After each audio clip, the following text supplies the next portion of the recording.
Well. Ladies and gentlemen. What is up, everybody? I'm going to turn this light off, actually. I don't think we need it. There we go. We got all the different lights and lamps going on. Let's create some mood lighting here. I think. Oh, now you're in the shadow. Yeah. You can move that. I can't move it. Why are you so shadowy? Turn that one on. Because that lamp is... Well, there we go. That's a little bit... Oh, you're still dramatic. Turn the other one. No, then it's going to be too bright. Then you don't get to see the sabers. You're just selfish because that's on your side. So you're making me turn the bright one on my side. Huh?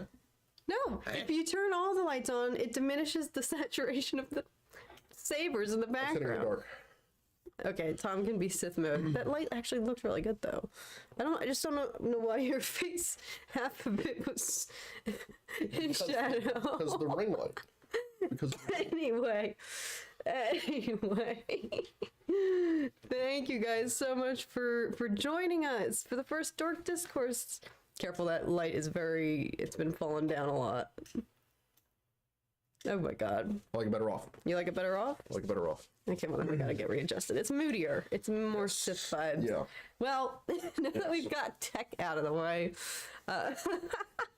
no way, Nick is wearing a Star Wars shirt as well. Let's go. Yeah. Tom said the exact same thing as I sat down. He was like, oh, you're also wearing a Star Wars shirt. I know. Yeah. Rock that mall shirt, brother. Yes. Thank you. Thank you. Yeah, this is a good one. I like this one. Excuse me. I'm still coughing for those of you who tuned into all of our Jedi Survivor streams. Still have a little tickle in my throat, so forgive that. And it's insisting on acting up. As I speak, of course, naturally, so apologies in advance. Tom's shadowy because he's embracing the dark side. Speaking of embracing the darkness. How does that look? Actually, not bad. Why? What is happening? Now it's reflecting straight in my glasses. So what is happening? Because this side of my face has no light. Now we're all dark. I don't know what the solution is. You gotta turn the ring light back on. How about if I turn this one on? No, this one. I'll turn. How about? Let's try this one. Stand by, everybody.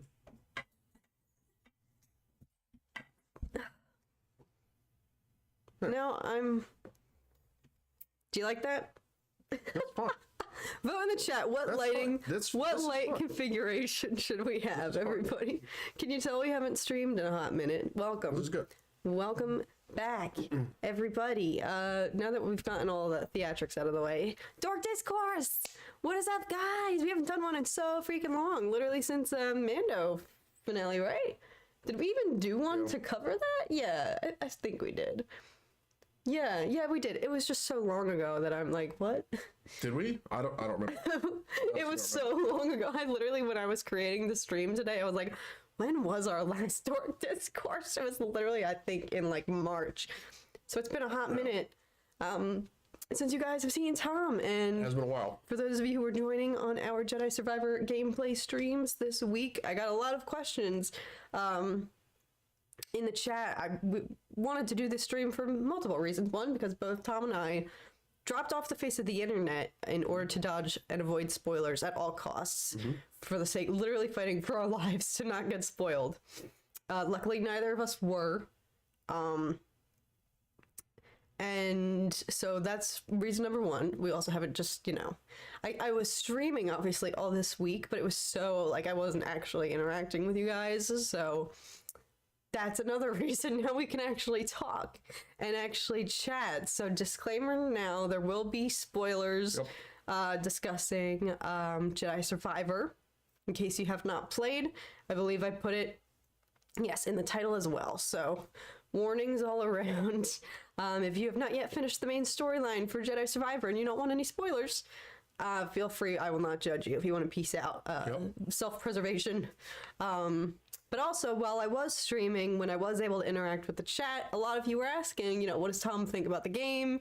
For those of you who watch his gaming channel, Mick Bots, I'm sure you're maybe looking for some gameplay from him because actual good quality gameplay is something I cannot deliver to you guys. So that's where we I don't balanced know. I out. wouldn't call it good. You played on what? You did Jedi Master? On Jedi Knight. No, Jedi Knight. Oh, okay. First time through. Yeah. Really? Yeah. Oh my god, throwback to when I dared.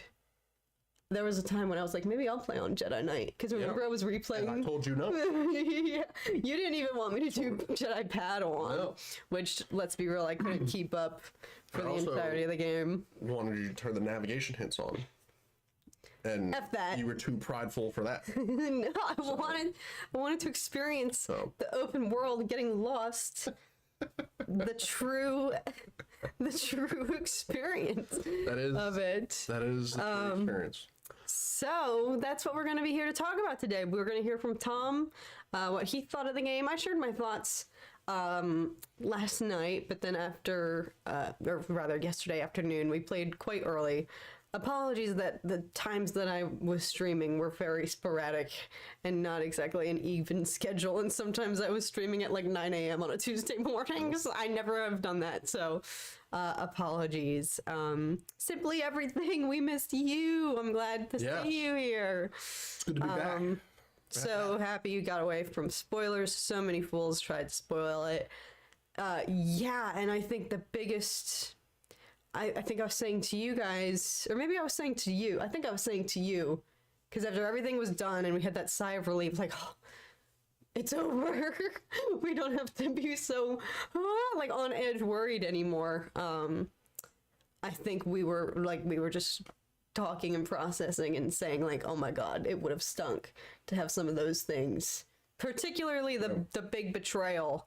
Yeah. To have that spoiled from the beginning, because that is totally going to impact the way I replay the game. I was telling Tom, like, I don't even think I'm going to be able to replay this knowing what happens, knowing who the traitor is and whatnot. And Tom had a different perspective. He was like, no, I think that might heighten the experience the second time around. And if anything, it's an incentive to keep playing, right? Yeah, because you'll just be picking up on all the clues and hints and foreshadowing and everything, and it'll be a totally different time playing it the second time around. So yeah. So that for me would have been if I had known that going in, because both of our reactions, not only it was a just double whammy for that whole what is it, like an hour-long segment probably, unless you're me and it takes me like 4 hours to do everything, but between when you get back to Jeddah and deliver the broken compass to Cordova, and then the hour of gameplay that ensues after that is just like one wave of chaos after the other. Crazy.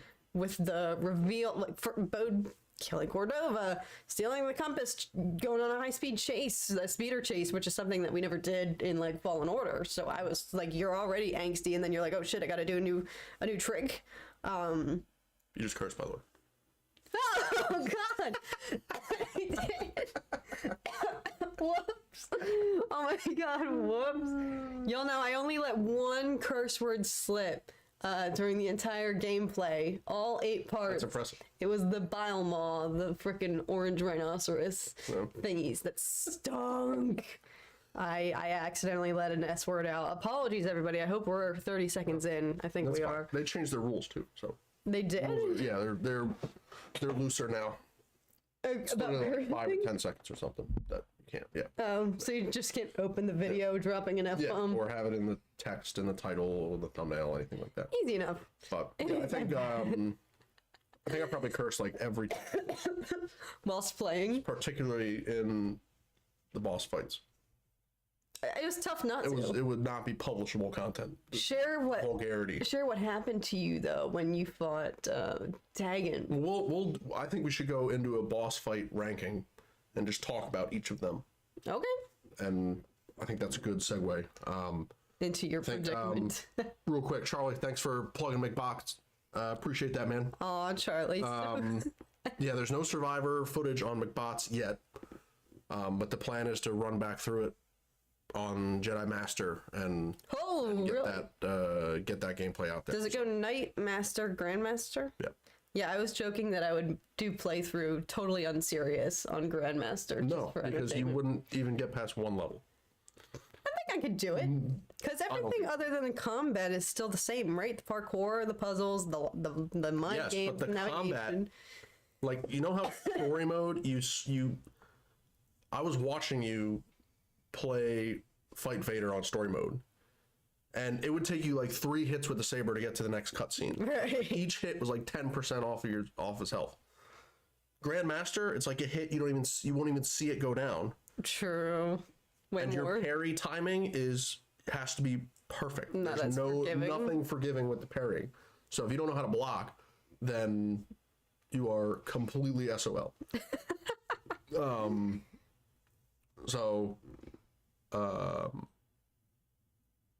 I mean, it would be interesting to see you try it. I don't even think I ever tried Fallen Order. Not even a Grandmaster. serious, dedicated. So. And this game would probably be harder because I think the boss fights. Well, I don't know. That's why I was like, I think my gameplay has improved because when I played Fallen Order on story mode, it took me 17 tries to beat Trilla. I remember feeling story mode. Yeah, that's how bad I've been. 17. Keep in mind, this was like 4 years ago now at this point, right? So I had only ever played games like Crash Bandicoot. On story mode then? Yeah, or first when you time. just replayed it. Oh, No, you didn't time I ever played Fallen Order. I did story mode, and it took me forever to beat Trilla. But on story mode, it was very forgiving for Survivor, for those of you. That, I think, would be my biggest takeaway. I think if I could make one suggestion, if the developers can hear me, I'm begging you, bring me in as a game tester. Listen, I know they probably try to get it right. I don't know.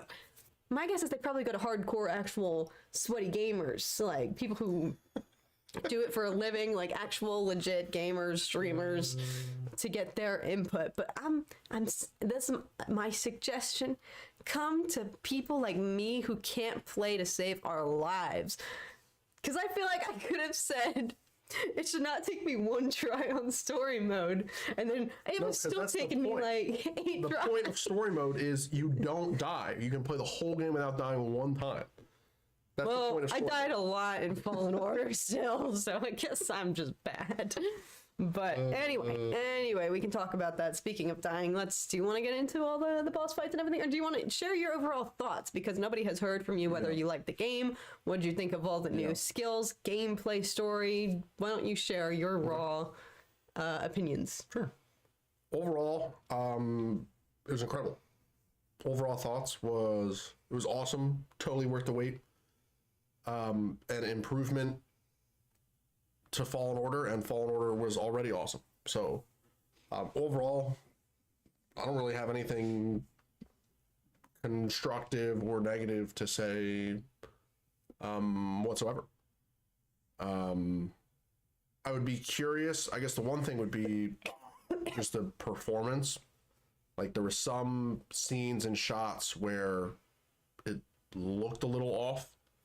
And I'd be curious, like, we both played the whole game on performance mode on PS5, so it's a lower resolution, but it stays at the 60 FPS frame rate. But I'd be curious to replay it, again, not in the performance mode, so it stays at the full 4K resolution the whole time. And I wonder how that would influence some of the cutscenes and moments just visually. But literally, that's like the only nit thing that I can think of. Outside of that, I mean, the combat was just an improvement. All of the fact that you start out with Cal, all of his abilities from the end of Fallen Order, and then you continue that, and they created new stances, all new abilities, all new force powers, and made it still fun and still a challenge gameplay wise. It's awesome. I mean, it truly improved on it.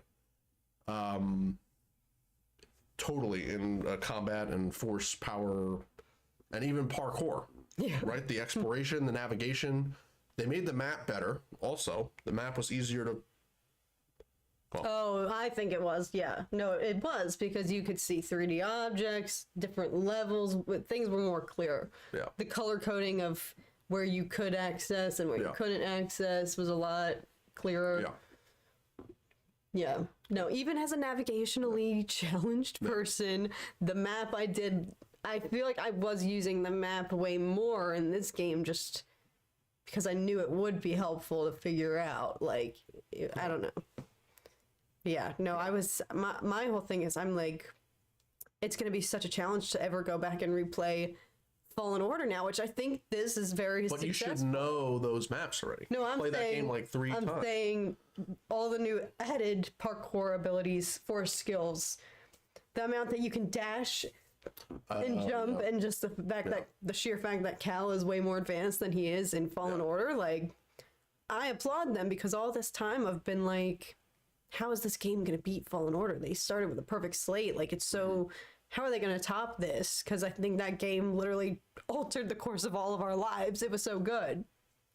But I think they definitely made it to a point where it's now like, I prefer the gameplay for sure in all the different things that you can do. So that's why it's going to be more difficult to go back now and replay Fallen Order and not have my dash or my grapple or all some of these other L3, R3. I freaking was relying on that the whole game. So. And they made it so that you can rerun on the same wall again. Like if you wall run, you can jump off and get back on the same wall. Yeah, I did that. Which is great for you because you love to just randomly jump off the wall when you're running on it. So it's really good for you that you can just jump back on. It was helpful.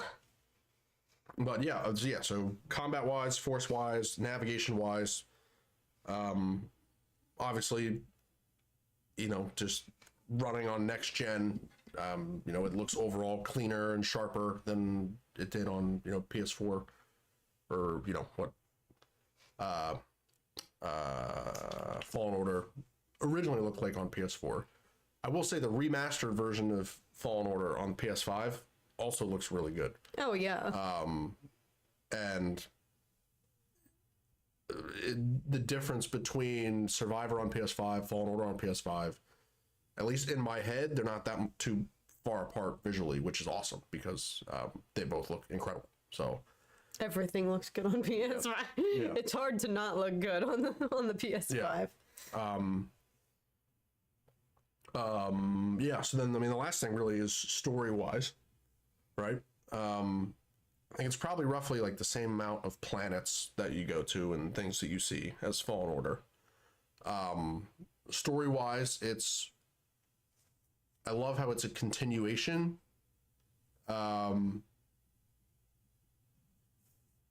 But it doesn't dwell on what happened in the past, right? It acknowledges what happened in the past, but the whole story is basically entirely new and expansive. You don't even see all the characters together from the first game until like a quarter of the way through. Yeah.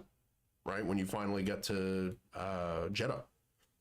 And so, when you get that nostalgia of the first game when they reconvene, and obviously there's threads from the first game that they carry through, particularly with Seer, that are like the main moment, emotional weight moment of the game comes with Seer when you're playing with her, right? Mm-hmm. But if you didn't play the first game, then you don't even need to know that history to really feel that moment, which makes it awesome, because I think this game really can totally stand on its own. You don't need to have played Fallen Order, and it's already incredible. But then, if you play Fallen Order, and then you play this game, then it makes it even better. So story-wise, it really stands strong on its own, just like Fallen Order does. And there are some awesome moments in there that are just chills and goosebumps and pure bliss seeing those moments. Right. Yeah, that's a good point. Like, Fallen Order had its emotional elements, of course, like the Order 66 flashback, and we learn, what happened to Cal's master, XYZ. His struggles when he's trying to find a new kyber crystal, that like is really hurts real bad to watch him go through that. But I think that game is most memorable because it packs that big shock punch at the end with Vader and nobody saw that coming. Like that's what I reflect on most when I remember Fallen Order was the like, oh my god, holy smokes, shock of that versus I think this game, they really, now that they had developed relationships with these characters, they were able to lean into them and utilize them more to go for a more emotional punch. And this game ended off, last game ends off, you're like still reeling like holy crap, Vader, like you're freaking out. This game ended off and you're in a totally different emotional state, completely different state, which I really actually like, because I think a lot of us went into this, myself included, thinking, what are they going to do to top that? They got to just pump up the X factor, like what's it going to be? What's going to be the big reveal of this game? But their story is good enough that they didn't have to do that. Like they can go another direction and be like, this game and story can be equally as riveting and moving. We're just going to leave you in a totally different emotional place by the end, which I actually really loved and was not expecting personally. Jesus, as soon as we sit down to stream, I need a cough drop. I'm honored, Alice, that you think my gameplay has improved. This was a good question from Jared that you didn't touch on yet, Tom. Where do you see and predict Cal Marin and the story going on in part 3? Great question, and I haven't come up with any reasonable. Actually, that's not true, Jared. Great question, Jared, because I do actually have an idea of where it goes, and it kind of threw me off that the game ended the way it did, because I was convinced that they had foreshadowed it enough that it would have been the ending to this game, but it seems like they're not going that route. And that has to do with the Imperial presence on Tanalorr. And the one part that convinced me that they were going to go to Tanalorr and the Empire was either going to be waiting for them or arrive shortly after they got there, was because when Cal goes into the alignment center, right in the center of Kobo, like right at the end, you get back to Kobo, you go into that little facility and you stop the 3 discs from moving and you rip them open to align the arrays. You show up and there's purge troopers and the dark trooper looking things, and it's this whole Imperial presence. And Cal even has a comment. He's like, purge troopers? What are purge troopers doing here? And you're like, why is the Empire in this area of Kobo just randomly? I was like, it can't be random. They have to be there tactically, either waiting for someone to come and activate the arrays because they know it's coming, and then they kill them and go to Tanalorr themselves, or are they there to just study how they're activated so that they learn how to activate them themselves? Well, do you remember his other comment? After he kills all them, he said something like, I wonder if Bode told them we were coming. Yeah, but Bode is trying to get away from the Empire. But Cal said, that was Cal's line. Yeah. That's what I'm saying. Yeah, and I think he's trying to rationalize it. But true, why would Bode also tell them if he wants to go there and have it to himself? Yeah, but then also when they're traveling through the Abyss to Tanalorr, the array shuts down, and they try and get a hold of Z, and they're like, Z, what's going on? And they can't. She was saying the array was... Oh, she said something, and then she said, there's nothing I can do. What did she say? It was imploding. The array is... Z said that. Yes, she did. You didn't have subtitles on, so you couldn't... It was loud. There was a lot happening. But she did respond. And she said something like, the array is imploding. I can't... There's nothing I can do. So, she was still there. Does that change things? I was going to say... Did they if it was capture her? implied that it shut down, then yeah, the Empire could have captured Z, forcibly shut down the arrays. But if Z was actually talking to them, then it doesn't make sense unless they forced it for her. But yeah, Lord Fowl, exactly. You know, the Empire is going to find Tanalorr eventually for Palpatine. Yeah, I mean, the fact that they're have a presence on Kobo, you know, Dagon's gone now. They're aware that, you know, Bode got the Tanalorr. They were there when the arrays were aligned. I'm sure they know that Cal and Marin escaped to Tanalorr as well. So it's, you know, I think that it's a given that the Empire is going to somehow get to Tanalorr. And I'm surprised that didn't happen in this game. The fact that they left it off where they did, where it's obviously the Jedi funeral service, and then, you know, Kata and bringing her on board, and it's kind of a very, very soft kind of, I don't know if I want to say uplifting, but well, it leaves it open-ended for all that to go down in another game. Yeah, but like, do we come back and the third game just starts off right out of the gate? And I don't know if it would be right out of the gate, but of, you know, the Imperial invasion of Tanalorr. Who knows? I feel like it would start off showing the development and more refugees of the path, like having settled there. Like, just my thought, like, I think it could start like that, and then the conflict, you know, ensues, because yeah, but like, if the arrays are busted, and assuming the arrays will never work again, they have the compass. So is the Empire just going to be waiting on the other side of the abyss because they know they're going to try and come back with the compass, and then they capture them, take the compass, and then go? Maybe that's what happens. Who knows? But really, outside of that, Jared, no idea. I do think Kata is force sensitive as well, so I think Kata will be the first apprentice of Cal's. If Cal's gonna go teacher route, well, Cal and Marin, I mean, they're both force sensitive, so right, yeah. I think Kata is force sensitive because when they're in the ISB facility, she's like, "You don't work here."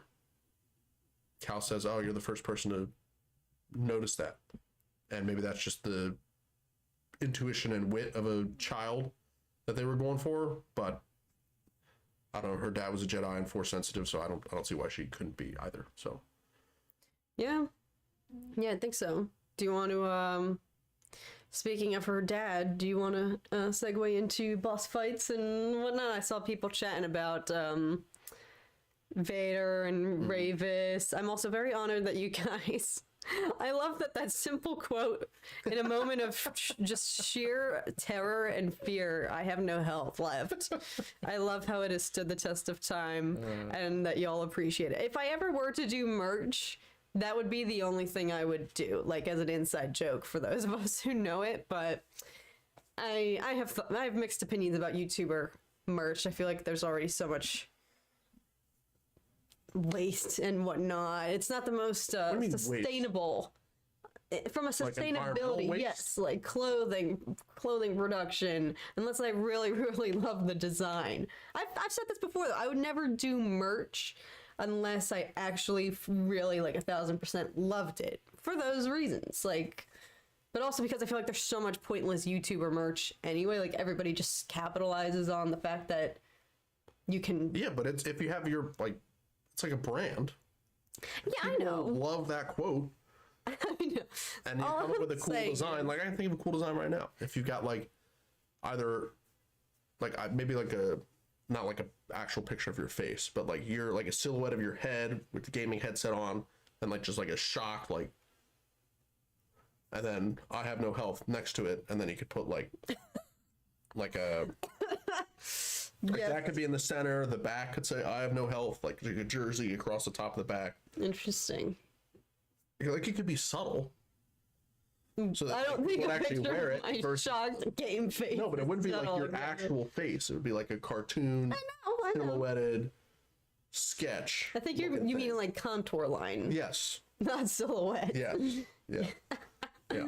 Maybe. Yeah, that could be cool. That could be Maybe. cool. And but if you design it, then makes it even cooler. So yeah, well, we'll see. All I'm saying is, Yep. rest assured, everybody, if that day ever does come, that will be the merch. Jared, thank you so much for hanging out. Wish I could stay longer, but I gotta go. Hopefully, catch you guys next. I have no health.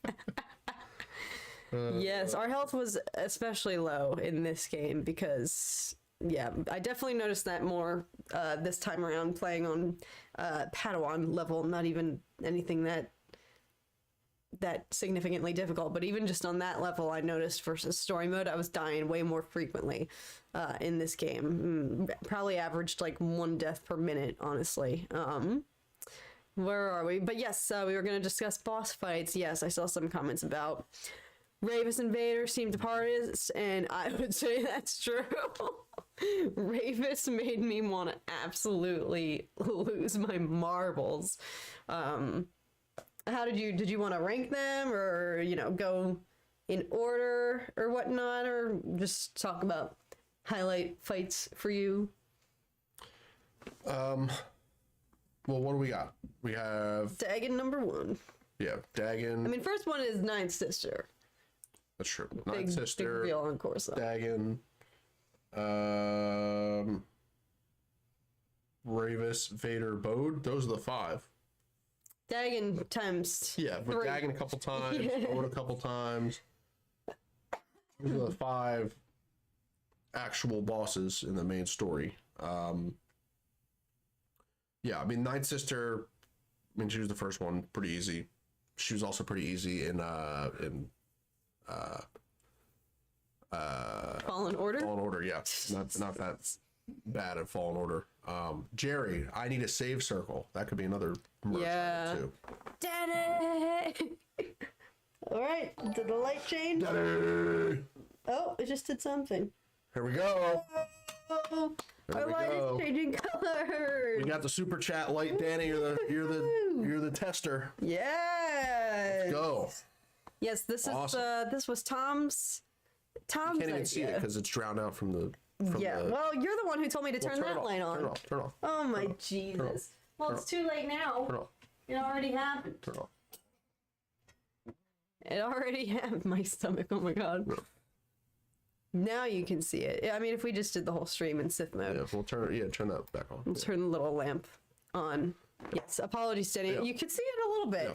It was a little overexposed, but yes, Danny, you guys are awesome. I think the game was really neat and amazingly detailed, dynamic characters, and Callan Marin finally swapping midichlorians.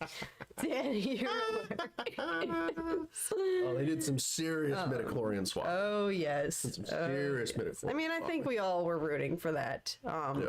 But yes, to touch on this, so you guys could, what you could see, this was all Tom's idea as a nifty little light synced with YouTube technology. I don't know, beyond the scope of what my brain can conceive. But whenever we get, I believe, super chat, new member, new subscriber, the light will change. Or super sticker. Yes. Super stickers as well. Yes. So Yeah, and it's like fully customizable. You can go in and pick what kind of colors. do they have the ability to do to control the there. light? Is it still members only? It's set to.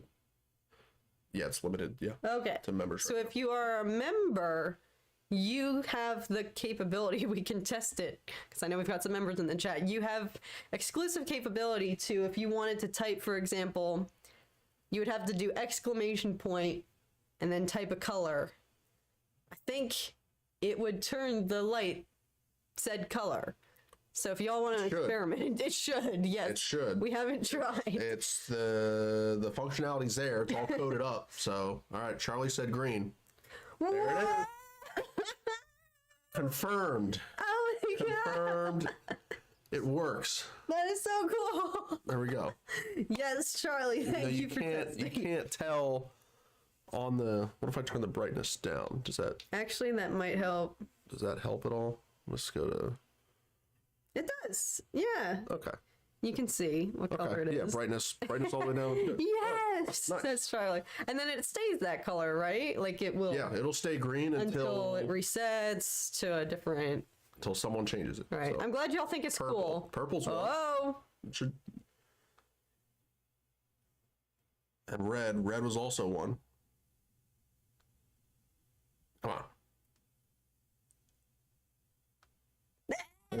Hey. There we go. There is a there's a I think it's 10 seconds. There's a 10-second buffer where it'll prevent any other commands from coming in for the next 10 seconds. So Yeah. Charlie sent the green. There's a 10-second timeout. It'll ignore anything for the next 10 seconds. So Jerry, my guess is that's why the purple didn't go. Oh, Alice made a good point. You put a space between the exclamation point and purple. That could be why. That yes, too. Alice, Yeah. You're one step ahead of us, girlfriend. Yes. Good eye, Alice. Good Just exclamation point and then whatever color. Yeah, says Nick Gundy. Demonstrated. Let's see. There goes. There we go. There's purple. I'm so glad you guys like this.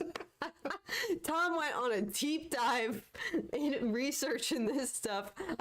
He was awake like 3 hours before I was one day. I had just woken up and he was like, what do you think about this? Literally first thing in the morning, he was like, I have been in a rabbit hole, and he like bought it and we were waiting for it to come in. And so you guys haven't seen it because I've had it sitting in front of me when I've done the gaming streams to try to like catch my eye since I'm not as active in the chat. But it's so fun, right? I'm glad we're all just getting a kick out of it right now. How many colors does it have? The light is like infinite colors, but there's a cap of 8 commands that you can code like into the base software that we have. So there's 8 colors that can be picked via command, but we can set it to like, we have the app on our phone, and not through command, but just through the app, you can change to whatever. I mean, it's literally just any color you could possibly think of. Yeah. But command wise, that would work in the chat. There's only 8: purple, red, green, blue, Yellow, orange, pink, and aqua. Whoa. Those are the 8 colors, I believe. Interesting. Yeah. Interesting. So, Tom Ondiek, what is up? Ooh, Nick Gundy's trying aqua. got the aqua. Oh, I haven't seen this one. It's nice. It's like a light. Oh, is that aqua? No, that's aqua. There it is. I was like, that is definitely not aqua. Sorry. Anyway, that was a little sidetrack. Huge Just tangent wanted to introduce it to you guys who can play around with it. Yeah. That is at your disposal now if you are a member. But again, also if you were to super chat or subscribe or super sticker, or if we get a new member or something like that, it will change. Then it'll go color. to the we labeled it the Sith scene, so it'll flash black, red, yellow repeatedly for, I don't know, 20 seconds or whatever. Anytime there's a new subscriber, new member, super chat, super sticker, it'll go through the flashing sequence. Sorry, someone's like hammering near us. So yeah, glad it works. Yeah, we put it to the test. It's very fun. Very awesome. fun. Anyway, we were in the middle of boss fights. Orange soda the other day. Yes. Literally, I was the epitome of like gamer diet when I was taking my breaks, you guys. I'd be like, BRB, getting orange soda, BRB, stuffing my face with chips. Yeah. Pretty sure I had like ice cream during one of my breaks. Like it was just not healthy. Okay. Simply so anyway, back to the boss fights. So Ninth Sister, cake, not too bad. Then Dagon I number think 1. Dagon was actually the second easiest of the 5. Of Ninth Sister, Dagon, Ravis, Vader, and Bode. I think Dagon, second easiest. I mean, that's maybe, and it's probably a personal preference of, who's playing, what the strengths are, what the weaknesses are. But for me, I didn't die to Dagon once until the last time you fight him. I beat him in one try, and then my game crashed, and I had to fight him again, and then I died to him. Yeah. But I'm not counting it because I beat him in one shot the first Tom's time game I had the last Dagon fight. Yeah. And then it totally crashed, and I had to replay it. So yeah. show off. He's like, just so you know, I beat him the first time. I had to just do it again. I'm trying to rank. I wasn't trying to flex or anything. Yeah, I was only playing on Jedi Knights. I wasn't playing on but Master or Grandmaster. Ravis took you only like 2 tries. No, Ravis, I don't know. I think I was the most mad at the final Bode fight. Because I was like, how is Bode harder for my brain to like instantly play well against versus Vader and Ravis, who they hype Ravis up to be. You literally have to strap this guy down, light him on fire, put him through a giant cheese grater, and toss him into the sun to kill him. Ravis versus a billion suns. Yeah. Wait, the sun versus a billion Ravis? Is that what it is? No, the sun versus a trillion lions, and then Ravis. And Ravis beats them both. So that's what they're making up Ravis to be. And then Bode is just like this out of shape Jedi. And for some reason, that final fight with Bode, out of shape? Not like He's red. Not out of physical shape, out of Jedi shape, out of Force shape, Okay. out of saber shape. But yes, clearly, Bode is a very jacked guy. Yes, so, he is. As I was telling you, Bode was fighting with the tenacity of a parent who is willing to die for their child, which neither of us are parents.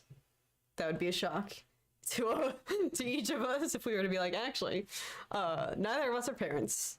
So we can't relate. I'm sure if you are a parent and have children of your own, only you can relate to what Bode, even he was saying, like, you can't understand. You know, my life changed when I had my daughter. So he was fighting with the fierceness of willing to die for his child versus Vader was merely toying around with Seer. Like, the game made a statement because when you play as Seer, you immediately recognize, like, oh my god, she's OP. Like, she is, like, even more superior to Cal, obviously. Yeah, when like, you play a Seer and that's that first shield she does and just wipes everybody out. Yeah. And then she's literally just force pulling, like, you can just force slam the drop ships down. Yeah. Yeah. Even just Seer's a tank. Seer's an absolute even just tank. her movement, like, she was more smooth. Like, she was also fierce. But even her up against Vader, like, he probably was only exerting, well, he did walk away from that fight limping, asthmatic breathing. Like, he was beat up. Yeah. But preceding all that, I think he was really, Vader went into that fight knowing it was going to be for fun, toying with her, knowing he probably was going to win, versus Bode's not playing around. He's willing to die for his daughter. So I think their motivations were different. But I think also just the mental, I applaud them because the mental battle of fighting Bode, like, Vader, I was just cracking up the whole time, and I was just so afraid. I was like, how am I even doing this? How is this even happening? Bode, on the other hand, it's kind of, with every hit, it's like, I hate that I'm doing this. Like, no, I was hating myself because because you couldn't defeat I was struggling. But yeah, no, Bode, I think, I mean, Vader, Ravis, and Bode, the final Bode fight, I mean, I was definitely fuming after 2 or 3 deaths. I think Ravis, I probably died. I think I beat Ravis on the 3rd try. I think Ravis was 3 tries. Vader, I don't know, 5 You definitely plus. did 5 at And least. I was mad. I was very mad that Yes. because his swings are slow, but they drain all your stamina, so you can't really do anything. And it was just so frustrating. But it was like, okay, I wasn't as mad because I was like, I'm fighting Vader right now. Clearly, Vader is going to kill me. But just get it over with because I'm tired of losing the fight and having to restart. No matter how cool it was. I mean, every time I fought him, I didn't skip any of the cutscenes. I know. I was And like, even you know, were like, you can't skip the it. cutscenes. I'm like, why would I do that? Did you hear that version of Imperial March? It's like the greatest version of Imperial March ever. Yeah. And the dialogue and seeing the cutscenes, I mean, it's just so awesome. Even if in the heat of battle you're fuming because you can't figure out how to win.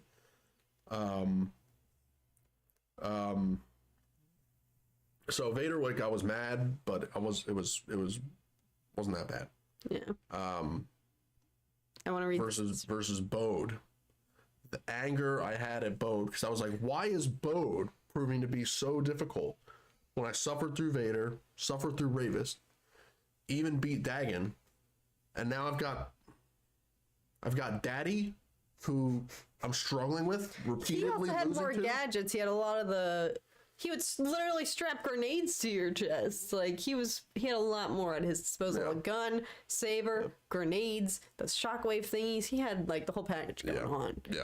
I want to read some of these comments real quick from Simply. Oh my gosh, it's almost been 2 years since I've been watching you. Oh my gosh, you're awesome, Cat. Thanks for making amazing content and caring. You're awesome. You're awesome, Simply. And Simply, you're the best. to all the friends I've met here. So thank you. Stop. I literally, awesome. I think I actually like remember when you first appeared in our corner of YouTube over here, and you first hopped into a couple live streams, and oh my God, you've always been so sweet, and this channel would not be the same without you. I'm so glad you're here. You have the best energy. Shout out to you, Simply. Yes, 1,000 times.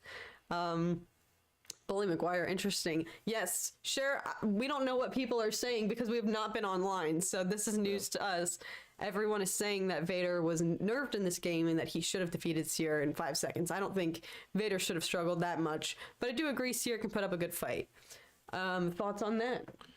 Well, I think if it had just been like instant Seer fights Vader and you didn't get the whole buildup of her tearing the stormtroopers up, like shredding them, then it would have made it worse. But I think they did as good a job as they could of, you know, making it seem like Seer actually had a chance. Even though everybody, 99% of the audience playing that game obviously knows that Seer has no chance. Well, I was freaking naive because I was like, how are we going to get out of there? I was like, what am I going to do to get my... No, again, 99% of the audience knows that Seer is not surviving that. I was the exception, trying to run through possibilities in my mind. How are we going to escape? How are we going to get out? How are we getting around? But yeah, I think Lord Fowl and Bully, I think that you're right. Like, Vader was toying with Seer. I think he was more so toying in the beginning. But then slowly throughout the fight, you know, he starts to ramp it up because he's like, okay, I gotta actually put some energy in.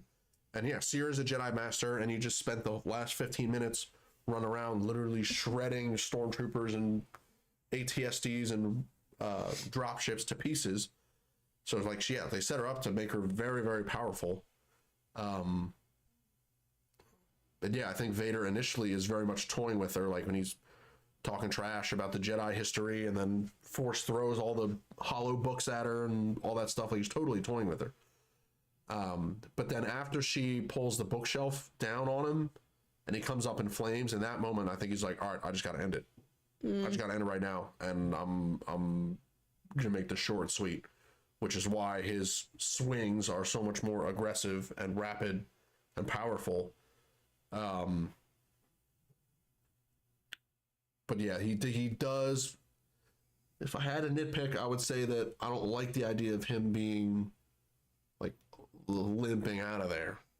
Really? I think it does do Seer, you know, a service and, you know, enhance her character, because she didn't just die like at the end of Fallen Order when he just throws her off the ledge, and you're like, oh my god, Seer died. She's got totally yeeted oh my god, yeah. completely yeeted over the cliff. So like in that moment, you're like, oh my god, Seer, like you're horrible, you're trash, you're the worst Jedi ever. Okay, that was also like her first time going into combat in forever. Which I I think for me it wasn't a shock to me that Seer is like OP because we saw her pull that impossible move that like no other Jedi seemingly the Force bubble would do. Who changed the color? Somebody changed it. Charlie. Seer got yeeted in Fallen Order. She did. But like for me, like I think they did a good job of planting the seed in Fallen Order when they showed the flashback of when she loses her shiz at the sight of Trilla as an Inquisitor, and she like kills a room full of people and causes like a freaking earthquake. And breaks out of a literal Imperial torture chair and frees herself. Like, that is not typical, I would say. So we knew she was powerful there.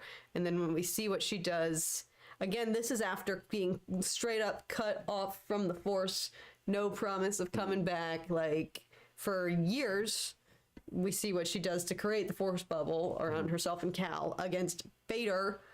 And she would have kept going, I think, if Cal, like, hadn't stopped her. Now, they did make a point to show that she was visibly, like, she passed out after that, right? So she... But that again, was her power just tapping right back in, like, first day back on the job. So for me, I feel like they did enough in Fallen Order to make it believable from even just the brief snippets we saw of her once she was getting back into it. It was believable for me that she was going to be OP now that she was... clearly fully back in the Force, obviously training Cal and whatnot, so there wasn't a part of me that didn't feel like it was plausible. And they still made a point to show that she was exhausted after she took down that bookcase. I was just sitting there screaming at her, run! Go now! Freaking run, Seer! But she has to stand there and catch. She looks lightheaded. She looks like she can't even open her eyes. Well, like she's committed to ending the threat then and there. Like she wants to kill him. Right, but I don't think she realized. I think she thought it was done when she pulled that bookshelf down. She probably did. Charlie, don't be sorry for changing the light. I just looked over and I didn't see a command in the chat, so I was like, oh. Ghost command, but never mind.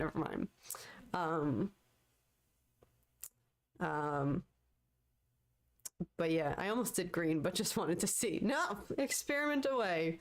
That's what it's for.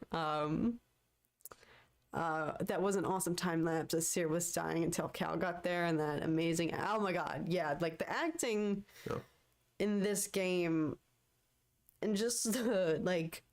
I mean, the technology, I think, was equally good in Fallen Order. There wasn't a point in time where I was like, oh, this game looks bad at all. But I feel like the acting specifically was heightened. And they were able to capture more of that, I feel like, in this game. Like, I really felt like I was seeing all the raw energy that the actors were putting in, and nothing got lost in translation. Or transition rather from mocap to animation. I don't know, I'd have to go and do like a side-by-side comparison with Fallen Order, but yeah, and then that scene in particular is incredibly it was powerful. It was holy smokes. Powerful.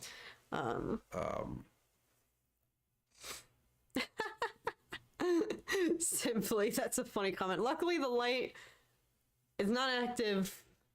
Well, would it? No, because you need the... It's only in the chat. It won't... If you put it in a comment, it won't... Could you imagine? Because it's tied to the live chat. Right. So, yeah, if we just had a stream up, then yeah, it would work, whatever. But. Captain Rex. Wait, yes, that moment was so hilarious. I especially, because I was such low health. You already, like, I was literally running for a save circle. I was like, I need to save! And I was just in a moment like, please, please, please, can no hazards arise between now and when I meditate again? And then I saw him down the hallway and I was like, I'm gonna die and have to do all this shiz all over again. And then when we killed him in one swipe, I was like, wait, what? It was hilarious. Probably some inside joke or something. Yeah. Rick, the door technician, is the hardest boss Oh my in the god. game. So, Captain Rick, thank you for reminding us of him, because Oh, I forgot about that. he was the hardest boss in the game for sure. That's honestly hilarious though. Because I think when I was rewatching you play that part, like I didn't even notice what he was like saying, but he says something like, I've got to try to stop him. Like he's clearly not He's a hyping himself trained up. super He stormtrooper. is for sure hyping himself up. Yeah. Running down that hallway. Oh my that was so god. good. Your room becomes a rave. Yeah, Stanley's, could you imagine? We're just trying to sleep and it's going crazy.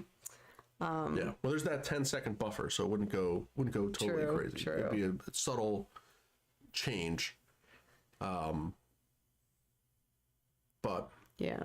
yeah, if the buffer was removed, then yeah, it could just be rapid fire. And if, but anyway, R.I.P.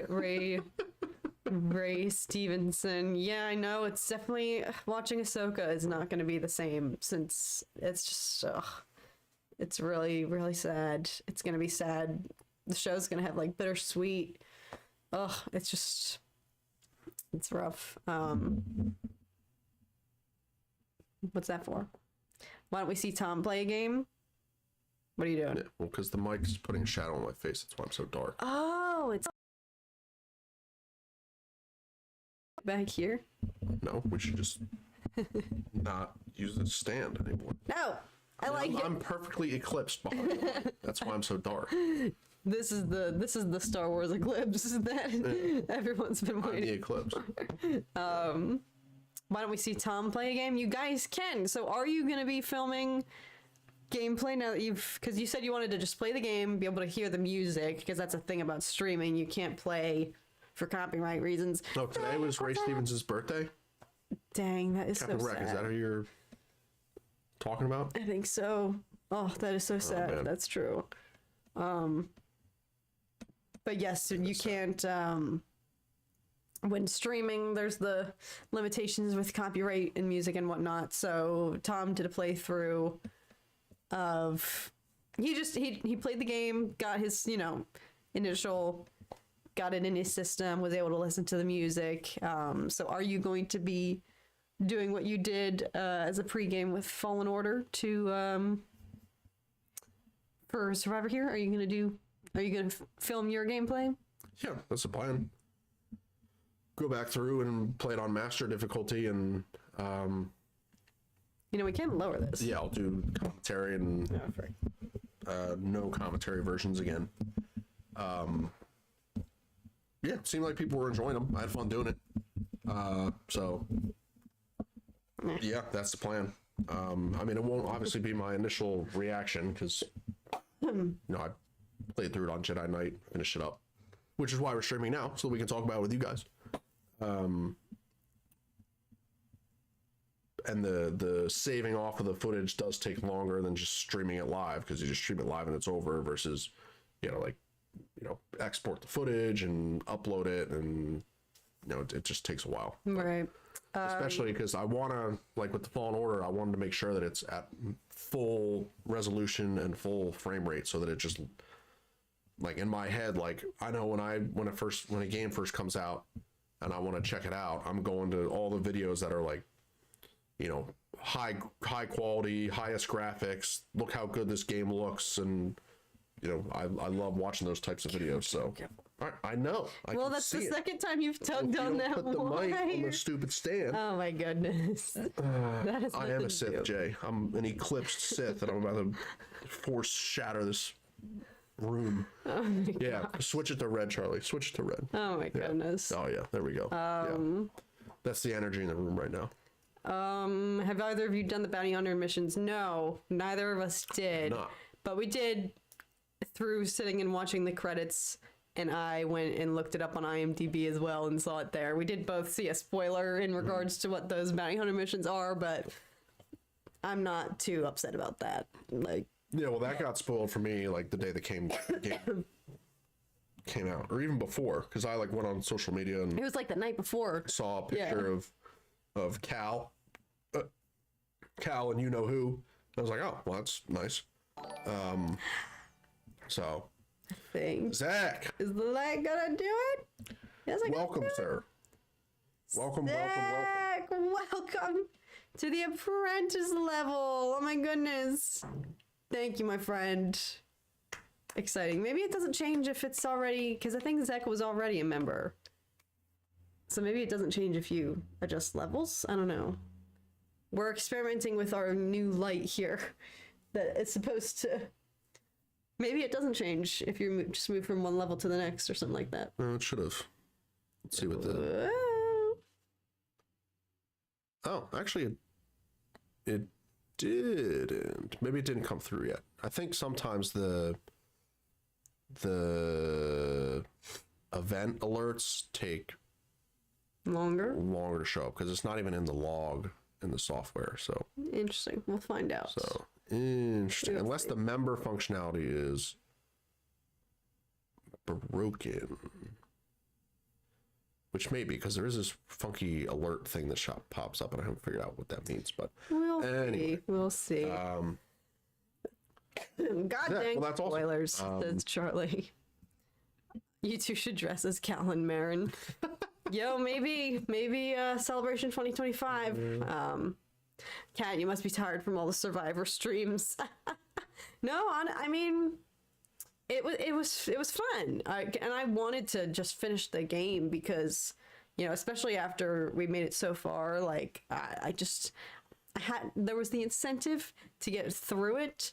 Not that I wanted to play it all away and be done immediately, but I was sufficiently satisfied with how long it took me. And the PS5 has this function on the home page where it will show you how many hours you've clocked on a game. And it told me I spent 30 hours on Survivor, which I don't know if that math adds up with my... Well, I streamed for 7 hours that one day. Did a couple others that were like 4 hours, so maybe it was like 30 hours worth. Yeah, probably. So that could be. So I was happy with how the duration of the main storyline, but in regards to the bounty hunters, this is something that I was saying, like, after I finished the main campaign for Fallen Order, like, I don't think I ever went back and really, like, just played around to fulfill any other things. Versus this game, I feel like there's still so much that I didn't do and unlock. So much of the maps. I only explored like 30% of Kobo or something like that. Yeah. So much of the maps that I haven't explored. Didn't do any of the bounty hunter missions, and there were like a dozen of them. Like, didn't do any of the other side rumors or quests or stuff like that. So there's still so freaking much. I love that Zach is playing with the emojis. I love it. So they do look good. The emojis look good. Yeah, they do. They do. What's But yeah, no, I agree. The like, as in Fallen Order, it was basically you could go find the chests and the stems and like the cosmetic items, and you would kind of, that was your completion. But yeah, like the bounty hunter side missions, all the rumors from just talking with people, going to those areas of the maps and doing stuff. Yeah, there's definitely a lot of non-story related quests and things that you could do in this game that are not present in Fallen Order. So I think it's great. I think they expanded on it in a good way in that sense. So. And one thing I'm actually really excited about that I don't know if this was a feature in Fallen Order after you beat the game, New Journey Plus, where you can literally just start a new journey, but you have all of your skills, all of your stances, all of your perks, your everything that you basically, whatever skill levels that you leave off on, you get to just start a whole new game from that point. Like, that is a super sweet, like, I'm actually really excited about that. You could do that in Fallen Order too. You could? Oh. Yeah, you could play a new game with all your unlocked stuff. I didn't know that because I never went back. That's what I'm saying. I never went back and really touched Fallen Order unless I wanted to start a new game. Versus I still feel like I have enough, like I still have hours worth to go back and play. So there were other puzzles that I was getting stuck in along the way that I just abandoned for the sake of moving forward with the main story and whatnot. So there's still so much. Yeah, Lord Fowl, that's a really great point, and I think it's worth highlighting. You did beat the game with only 3 stims. God. Which is impressive. Well, that's I couldn't do that without having demoted to story mode.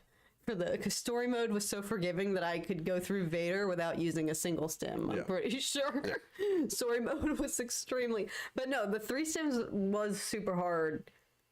There were many times y'all watched me die to scenarios where, like, you were fine.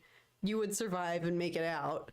But I didn't realize there were, like, multiple waves of stormtroopers or stuff like that. So I would expend all my stims. Or, like, I think my first Ravis fight, I didn't realize it was split into 2 portions. So when I beat the first half, I was like, oh my God, that was so easy. I thought I was done. And then I realized he only freaks out and gets stronger. And then I was like, oh shoot, wait, I used all my stims because I thought I didn't time it right. So it did, I had to die a lot. And then after knowing what to expect, I then had to budget my stims going forward. So it created an interesting challenge. Yeah. But I was proud of myself. But there definitely were people who were watching who were like, you missed so many stims. You could have had so much more. I was like, listen, I didn't do much exploration. The one time I tried exploring, I somehow got to that end portion of the map on Kobo, remember? Where you unlock the 3 spinny tiers. I got there like in the middle of the game and I was like, oh, it just changed. Did somebody change it to yellow? Yep. Nice, Charlie. So I'm glad you think it was impressive though, Lord Fowl. It was definitely a struggle. I want to talk more about some of this. I did not realize. Oh, Stanley's good to see you. Thank you so much for hanging out. Later, Stanley's. See you again soon. Yes, Spider-Man. Did you see that? Was there like a PlayStation conference or something yesterday? Because I think there was, because I saw some snippets here and there. Yes, and there was a new trailer for the new Spider-Man. New full trailer? I think so. I think the last trailer for the game was awesome. No, I think there is. I don't know. I literally only saw a little bit on Twitter. And I was going to ask if you had seen it. So that, I will 1,000% be playing that. I got to go watch the trailer and see when it's... Do we know when it's slated to come out? Or? In the fall. Yeah, this year. So I at least when the last trailer came out. Those games are hype. And I need to play Miles Morales on the channel before that too. So definitely be expecting that. But I also didn't see that the Gollum game just came out. I totally want to play that. Leave it to Alice. Alice is our go-to Lord of the Rings on standby. Lord of the Rings, our encyclopedia over here. I totally forgot about that game. Did it literally? Is it available on? Gollum game. I don't know. Lord of the Rings Gollum. Is it on console? It is available on PS5, it says. All right. Alice, confirms it's available on your PlayStation. Nice. Oh my God, I'm ready. I would love to play that. Is it VR? You gotta be VR Gollum? Well, that's a good screenshot there. That's wild. Interesting. Yeah, the first reviews are coming in, but no, I totally forgot about that game. I totally would love to play that.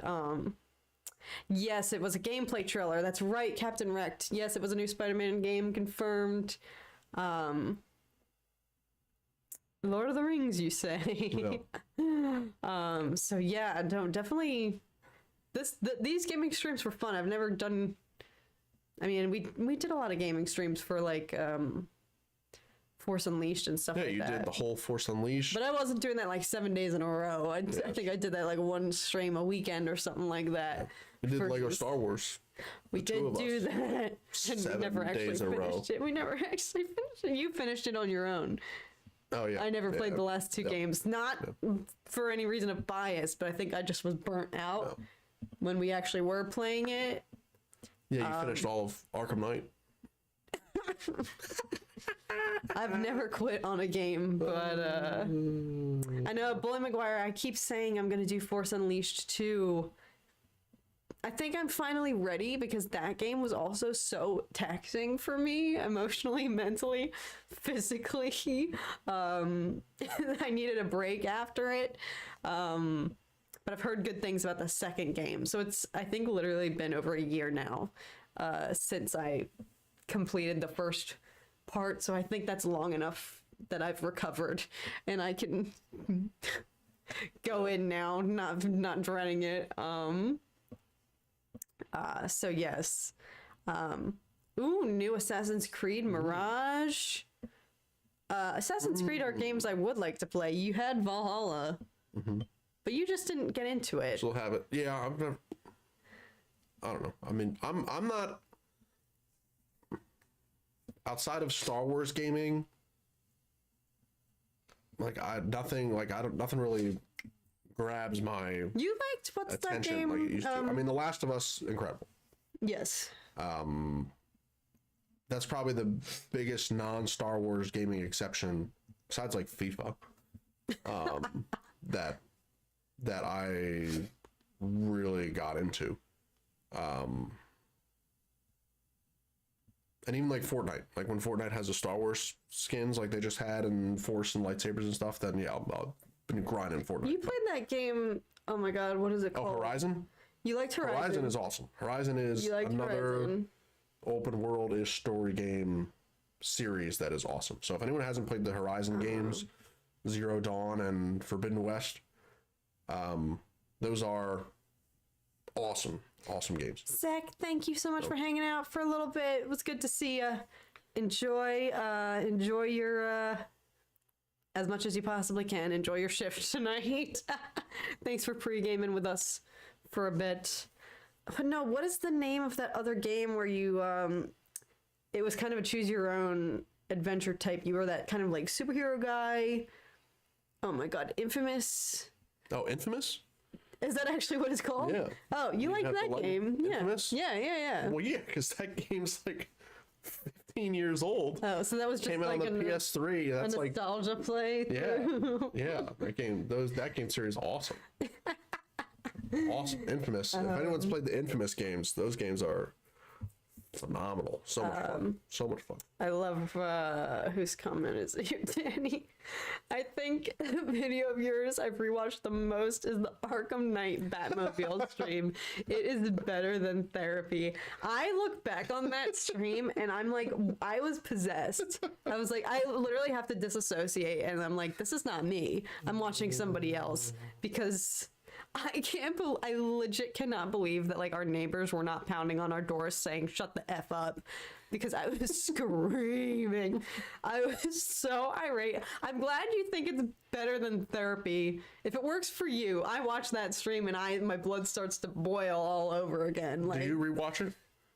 sometimes No? just for that No? part where I lose my marbles in the Batmobile. It's so bad. It's so bad. I literally still carry shame knowing that I didn't actually finish that game. Like I just You didn't not abandoned only it. not finish it, you didn't beat the first like 15 minutes. Of the game. I know. We were literally Like only on the first mission. You like fly and glide around, you beat up some guys, and then you gotta summon the I got my Batmobile. new suit. I got a new suit. There's no way they were gonna just hand that to me after Okay. not doing some work. Okay. I did some stuff. That was it. I got my new suit and I pieced out. You should also try God of War. I know. What is this? I literally don't know anything about God of War. Aren't there like 6 of those games? There's a lot of them. There's a lot of God of War games. I mean, they span like every single PlayStation. Holy God of War is a long running series. And I've never actually played them either. So maybe that could be a joint effort. They are critically acclaimed, very, very popular games. Right? I kind of want to segue and do some more gaming. Like, I'm not good, but that's part of the... I can fill that niche on YouTube. Everybody out, you can find many good gamers on this channel if that's what you're or platform, if that's what you're looking for. If you actually want to watch somebody have a successful gaming experience, but we provide premium entertainment for those who want to watch someone who absolutely sucks at gaming. So, Charlie. Poor Commissioner Gordon got kidnapped and Batcat never caught up. He is perpetually, he is in purgatory because I never saved him. So funny. He will live there forever in that limbo state. So Because I just abandoned it. anyway, back to Survivor. Maybe we could make this a poll, but I have a question for everybody. Okay. Poll might not work because I don't know how many options you can put in the poll. I think at least 3. Where's the poll button? I forget. It's been so long, I don't even remember where the poll button is. Holy frick. Oh, there we go. Okay. 2. No. Just spam. No, just spam add option. How many times can you spam add option? Only 4? Only 4. Okay, well, we'll do 2 back-to-back polls. How about I do this with both hands? This is gonna take forever. No, I gotta type it. Oh my god, this is gonna take forever. Tradition. It's tradition. Looks weird. Stand by, typing a poll out.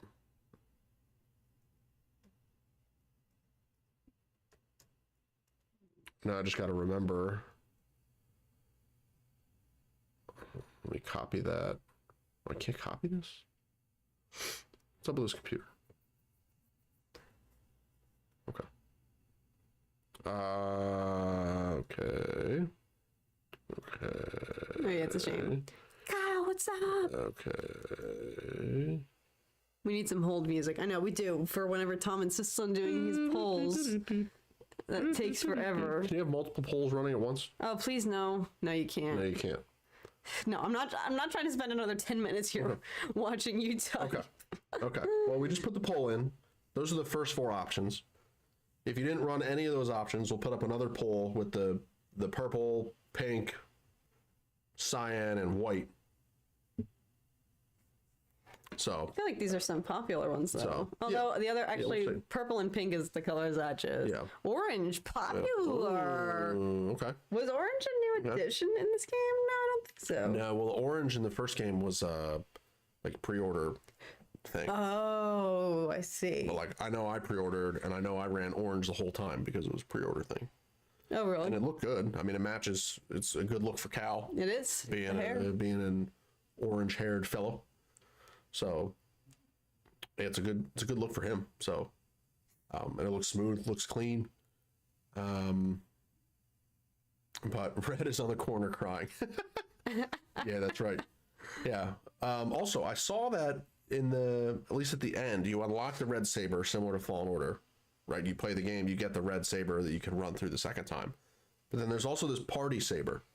Yeah, did anybody open that up? I mean, neither of us have started a new game, so neither of us. I don't think you've seen what the party saber looks like. No. I have no idea what the party saber looks like.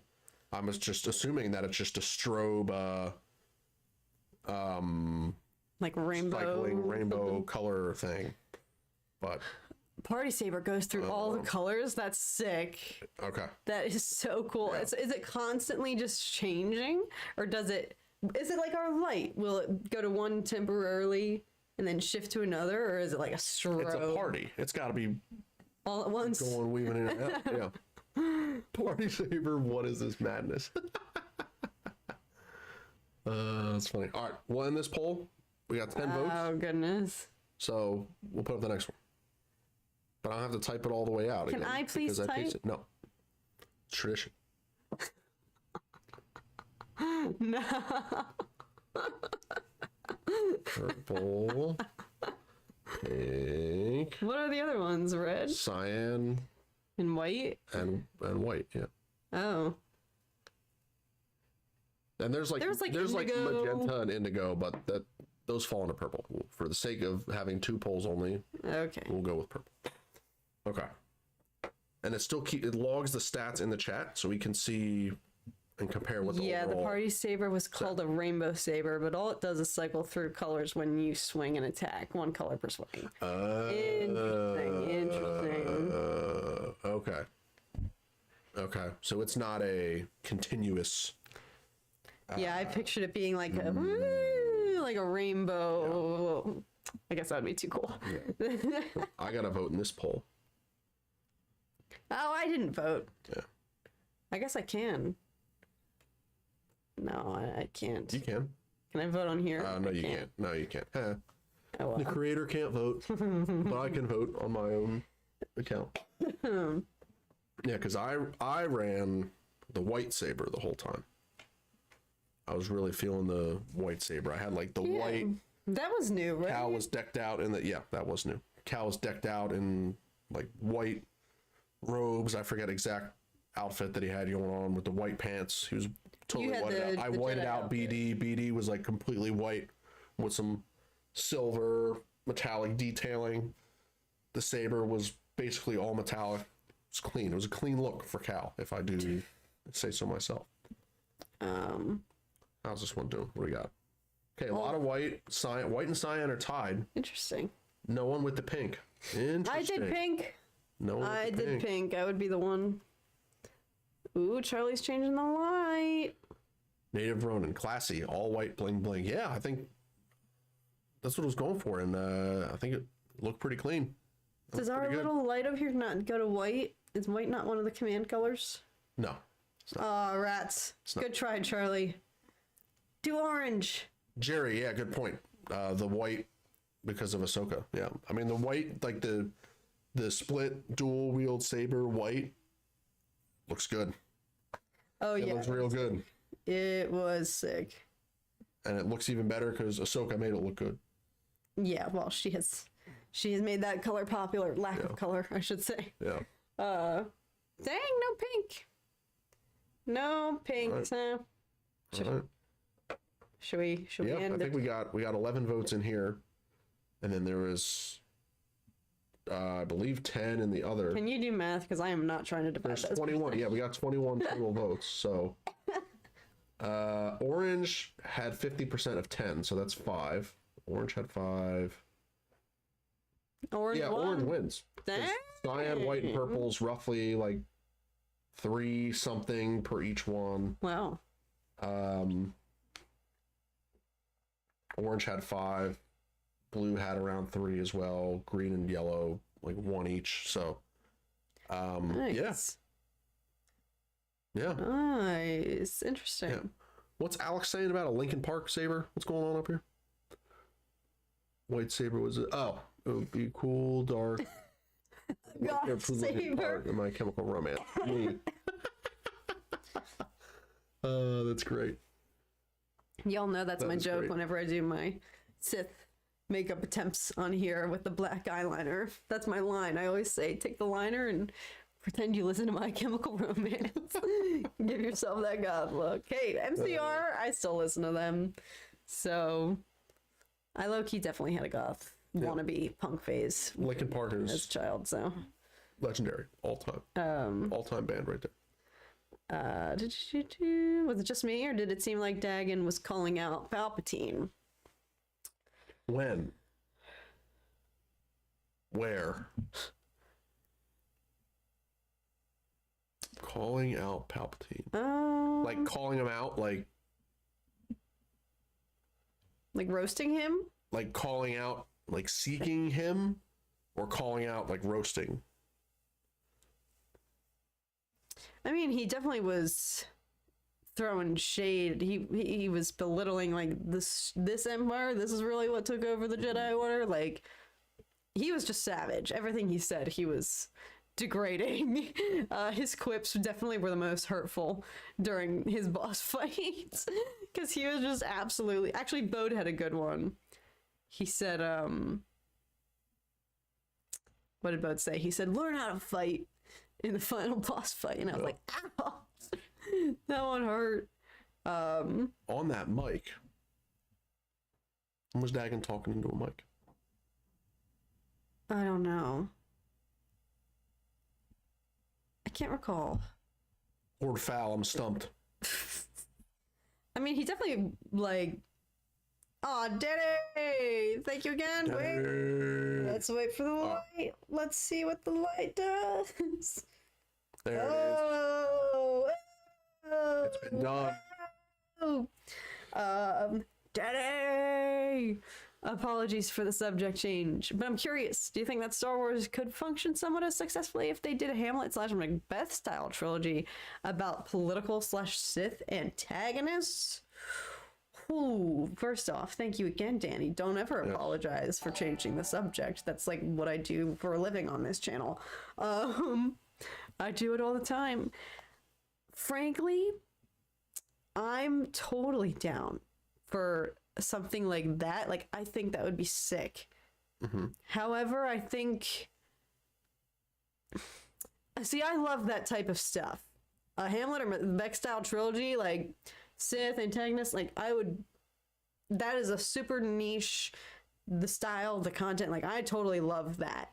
I'm here for that. How that would look, the essence, like just the vibe and the new tone and direction.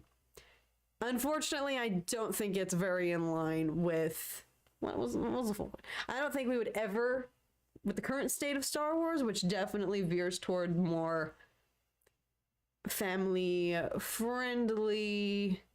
I mean, not always, not necessarily, but dare I say, you know, even Andor was like the first thing to really branch out of the box and have a completely different tone, style, storytelling, everything. Yeah. And why do you think 2,000 people showed up as Narkina 5 prisoners running around Celebration floor chanting "One Way Out"? no, Not because it's family friendly, because it's awesome. I know it is. Because It it's is awesome. That's why It is. 1,000 people dressed up in white and orange jumpsuits and we're running around chanting "One Way Out." Yeah, so I think it would perform well. I don't know if it would necessarily like. Andor performed well amongst the fandom that was looking for that mode of television. Like those of us who also love HBO shows, like other stuff, like that show is equivalent to the storytelling, just the whole vibe of like you could see it on another network. Yeah. Versus like Mandoverse, they all very much have their own tone. That is, this is Disney Plus. Like this is Disney Plus nostalgia. Like Mando, Book of Boba Fett. What am I forgetting? What the heck am I forgetting? Was there another show? I mean Kenobi, but that's different. There's been so much. There's been so much. How could I forget Kenobi? But Well, I mean, even the tone of Kenobi is dark. But I'd say Right. Andor's even darker. I don't know if darker's More grim in word. terms of the depiction of the galaxy. More serious, more mature. I think the way they tell the story is more mature. But I mean, Kenobi is, I mean, Anakin slices younglings up at least 2 or 3 times. That's true. That's true. Okay, that's true. But that was like once. If they wanted to make it as dark as possible, then Vader would have showed up and just slaughtered all of the path people. He did snap people's necks. Yeah. Here I He am over literally here like snapped the kid's neck. yeah. Straight up Yeah. snapped the kid's neck. Snapped it. 90-degree angle snap that kid's neck. I mean, completely snapped the kid's neck. Right. Kid has we don't. no Okay. Totally Jesus, you think they get it? Completely snap. You think they get it? Total snap. Of the Shut up! Stop it! They're gonna take this stream down. They're gonna take Disney Back Plus to the down because he question. snapped his kid's Back neck. to the question. His neck was snapped. I think a show like that would do amazing, but I think it would ostracize. Ostracize, is that a word? It wouldn't be. It definitely would leave out younger generations of fans. I'd watch it. What? What? Charlie's comment. News. You gotta scroll down. Oh my god! Exactly, Charlie. Exactly.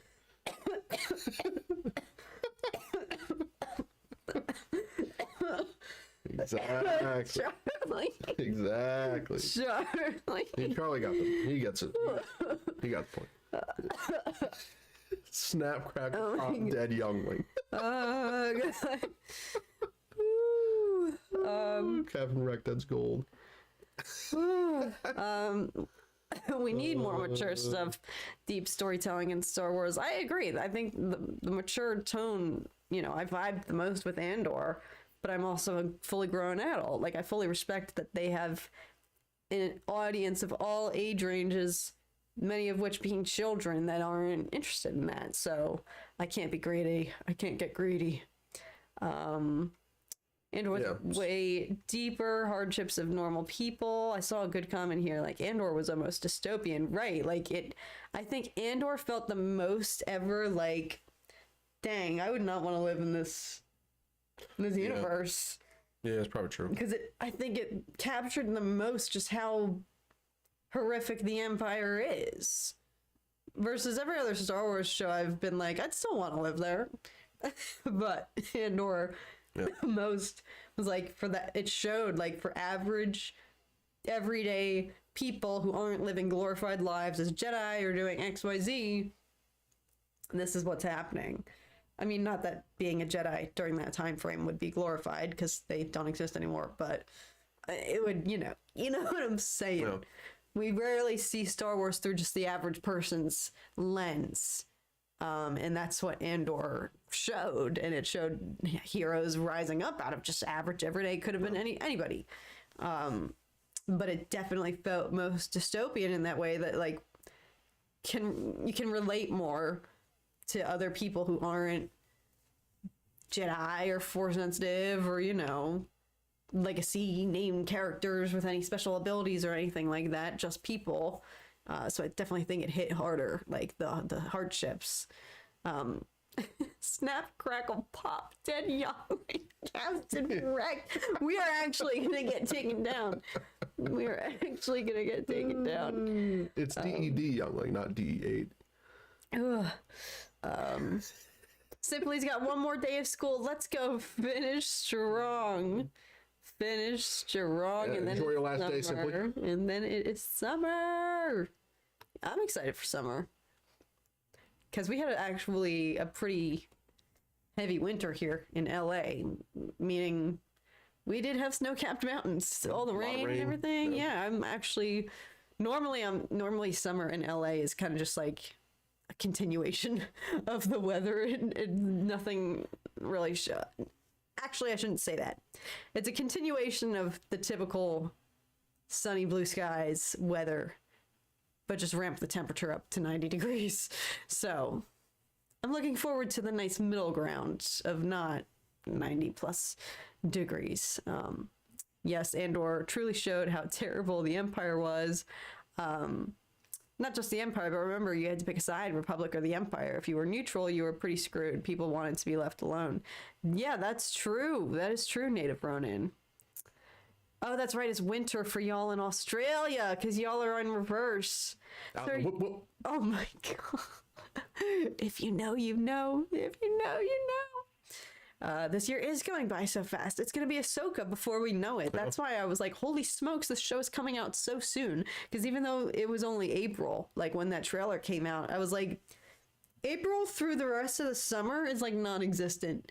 It all just freaking blends into one. Like, it's already going to be June. What the F?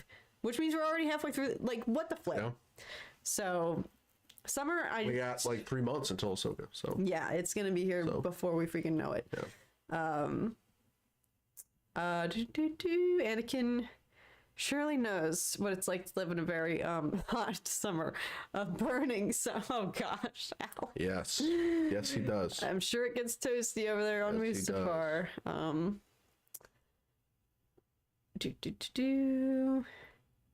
So I have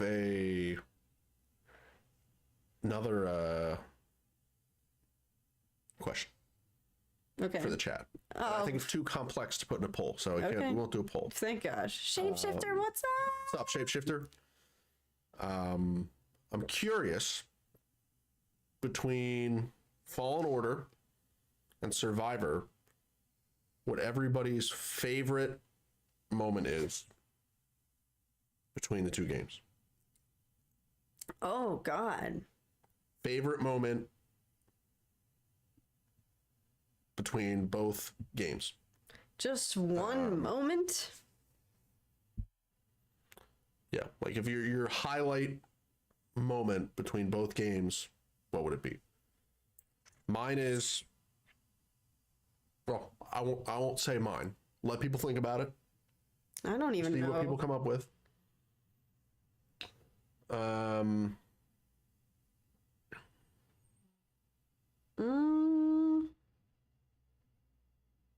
I don't know. Even though Survivor is like fresh. For Fallen Order, I think I'm torn between. I mean, I can't believe I'm saying this is my favorite, but it's, I guess, one of the most memorable and like visceral and most impactful was like when you're playing as young Cal in Order 66.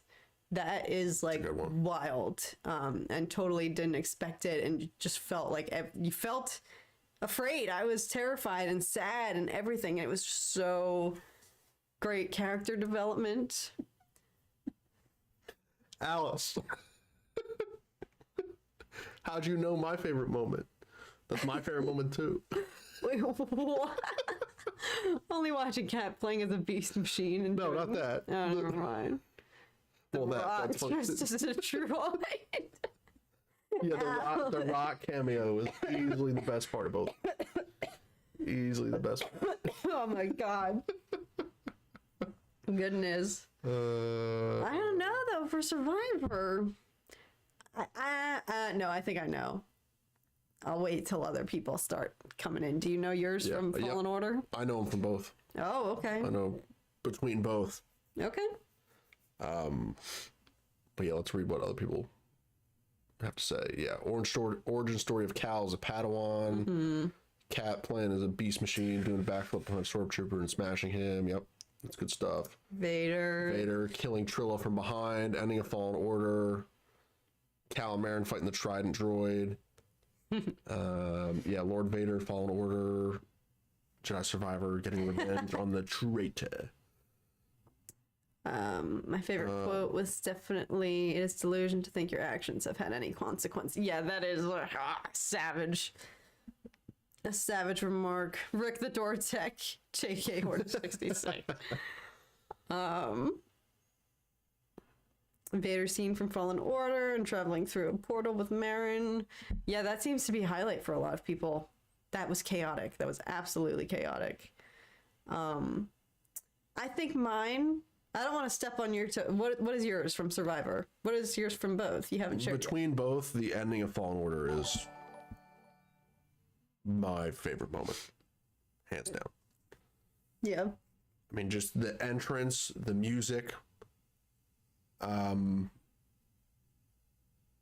is just, I mean, bone chilling. The first time you see that and you hear the Anakin's dark deeds playing and he jumps down and just kills Trilla in cold blood. I mean, it's just, it's going to be near impossible to ever have something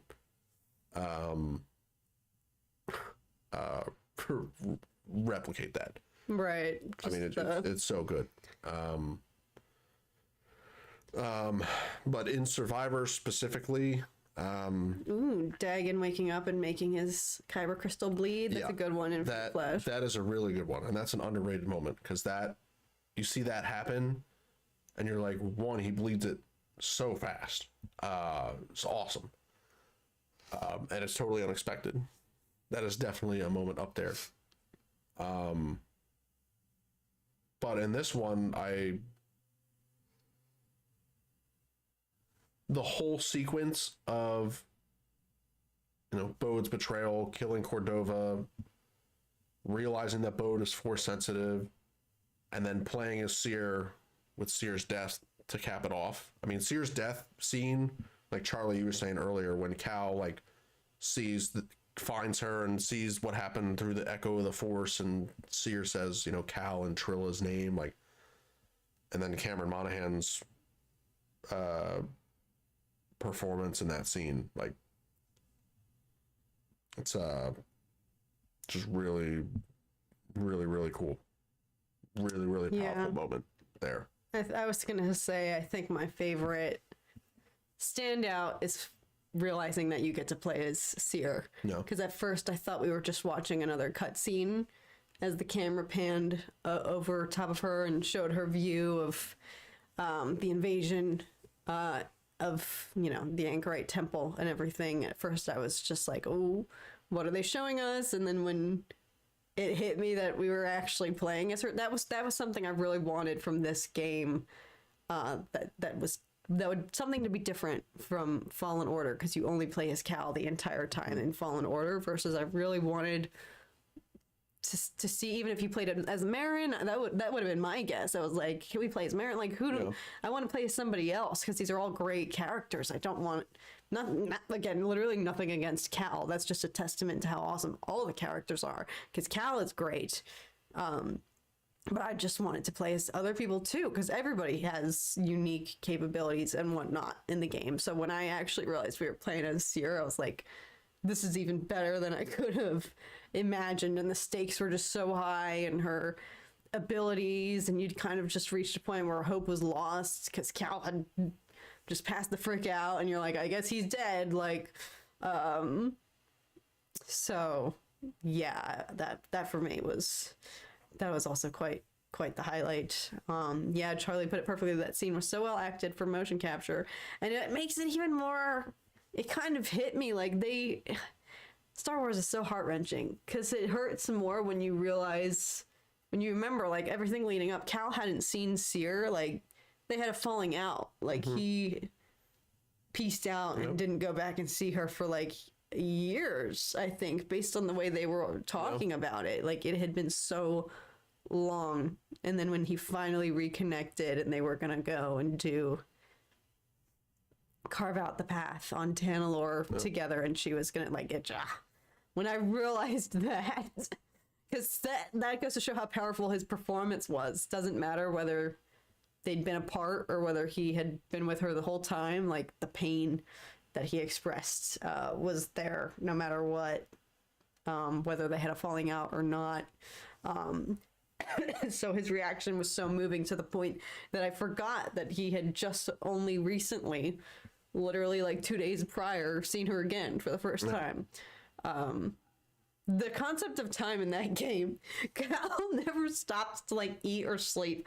I was just like, how many days are going by here? Because you're jumping to all different planets. I was like, what actually is the timeline realistically? How many different days? Does it it's a great, just general Star Wars question in general. Because planets are all different. There's a common debate of how long is Revenge of the Sith. Oh my God, that how long one. Is Revenge of the Sith, because that's quite the timetable to put together. Thinking about Padme's pregnancy and how far along she is, and throughout the thing, and trying to figure out how long Revenge of the Sith actually takes is what freaked me out is seeing it in the perspective of, meanwhile, the Siege of Mandalore, all that is allegedly happening right around the same time. No, literally, Anakin. It's literally happening at the exact same time. Yeah. So the Siege of Mandalore, in my mind, took 24 hours. It was so quick. It felt like. But also, Mandalore probably has a different length of day than Coruscant. True. So that's why they can get away with it, because it's all throughout the galaxy and different planets have different lengths of day and all this stuff. So who knows what the galactic, I mean, I'm sure there's a standard galactic time that they all work to, just like there's a standard, you know, UTC on Earth that everybody references and is some offset away from that time. But see, simply. But yeah, Bully, that's a good point. The fact that Seer's last word of the 2 Padawans was heartbreaking. Yeah. Yeah. Yeah, that was like the icing on the cake of that scene in terms of hitting you right in the face. Yeah. That's why I applaud the game, because the emotions packed. But like part 1 has that, like you were saying, shock factor. Something like I wish I could relive again for the first time, might not ever even be able to recreate, like similar to like Rogue One Vader hallway scene. Like there's nothing I wish for more than you just said that and I got goosebumps right, like all over my body. I want to relive that. I wish I could relive that moment for the first time, because they're equivalent. The shock and realization, like, holy frick, is this happening? And it was just perfect usage of Vader. Didn't overexploit him or anything like that. It was perfect. I'm still getting goosebumps. I know. I know. Thinking about the first time seeing Rogue One, having no idea that was going to happen. Out of and body. then that happens. Oh my body. God. That is definitely top. I mean, top movie theater experience I've ever had. Yeah. It's not even close. Yeah. And it probably will never be beaten.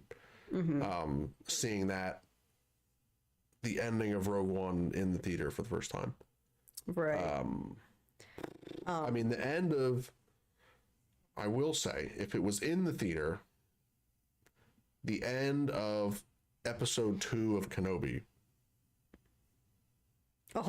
is God, has got to be up there in terms of just pure, just crazy shock thing that Star Wars has put out. Yeah. I mean, him saying Anakin and then cutting, that's when you see unmasked Vader for the first time, is straight cut to that in the back to tank. And that moment was also a amazing. Wow. I sometimes go back and rewatch like my reaction to that, and I sometimes wonder like, ooh, is that like, am I overreacting? Did I get a little too carried away? And I'm like, frick, no. That's exactly how I felt in that effing moment. Like, it is exactly how I felt. But no, like I commend them, you know, the writers and developers, for being able, like that, like Vader hallway scene, Vader appearance in Fallen Order finale, like those are, you can't recreate those moments. They are like once in a lifetime. Star Wars fans, you experience that and you like remember forever, like holy frick. That said, I applaud them, because even though Survivor here didn't necessarily have that, it still matched the impact with the emotion. Like I still felt, I was not in any way disappointed, like, oh, Survivor didn't have this big, it had that amazing Darth Vader rematch that I for some reason still didn't see coming. I mean, maybe that's why it was especially heightened, because I really thought, I was like, what's this weird random boss fight that's about to happen right now? No, I had no idea. As soon as the scale of the Imperial invasion, and as I knew that some, I don't want to say it out loud, but I was like, it could be Vader, or it could be an Inquisitor, or it could be the Emperor. I was like, I didn't want to say it out loud, but as soon as you see her like force pulls the rocks down and then says, you guys leave, I'm going to go retrieve things out of the archive. It's like, okay, what's going to be there? Who's going to be waiting there for her, and who's she about to fight? And then you walk through the door and it's the miraculous meditation circle that's sitting right there. It's like, okay, total boss fight. Who's it's going to be? And I'm sure everyone was like, well, we don't want to say Vader out loud, but everyone's like, really hope that it's Vader that's in there waiting for her. And then sure enough, she walks in and the shooting stops outside and Little Annie walks in.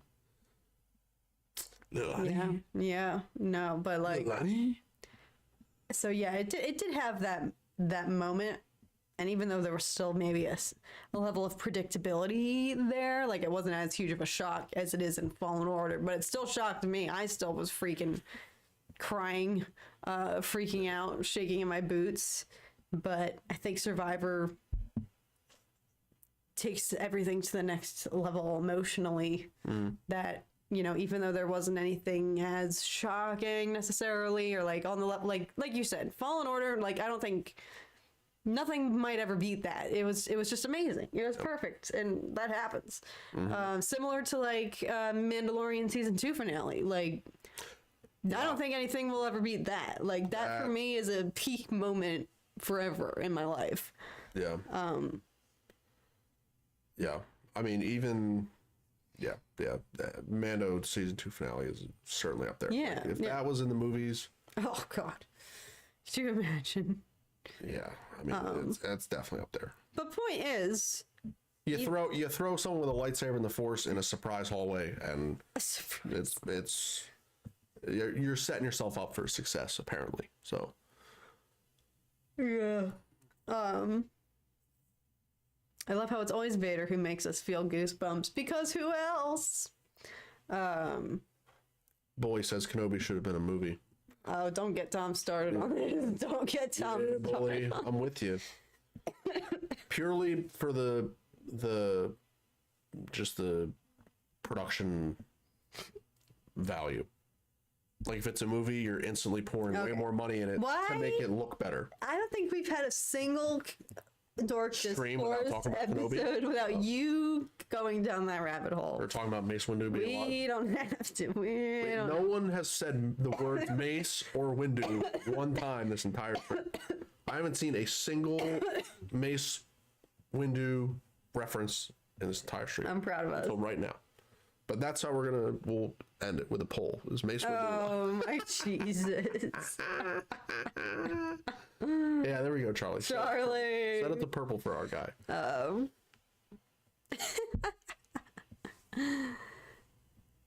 But yeah, so do you have any expectation of when the fans might be able to catch your... how soon are you going to be filming your gameplay of Survivor? Do you know? That's a good question. I'm going to tag your... If I were to tag, like... Charlie put it in there. Oh, he put McBots? If you put the link, it's not going to work now because that's not going to do it. in the chat, but yeah, Charlie put the link earlier. Charlie, thank you, my friend. Yes, definitely. Thank you, Charlie. Thank you so much. That is the link. I'm sure a lot of you who are here have already probably checked it out, but if not, that is Tom's gaming channel. A lot of stupid content on there. A lot of actual intelligently crafted content as well. So, but yeah.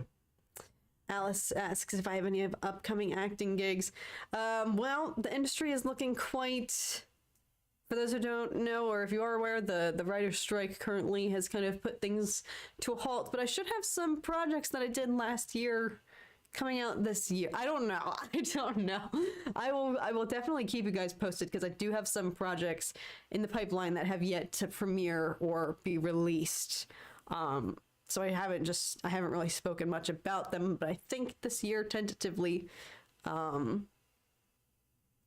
maybe. So I will definitely keep you posted. Shane, thank you. Love the shirts tonight. Thanks, Shane. Yes, because it's also... Appreciate you. Today is the anniversary of the release of A New Hope, is it not? Is it? I don't know. I don't know the days. I know most of them are May. Return of the Jedi, Captain Rex says. Return of the Jedi, yes.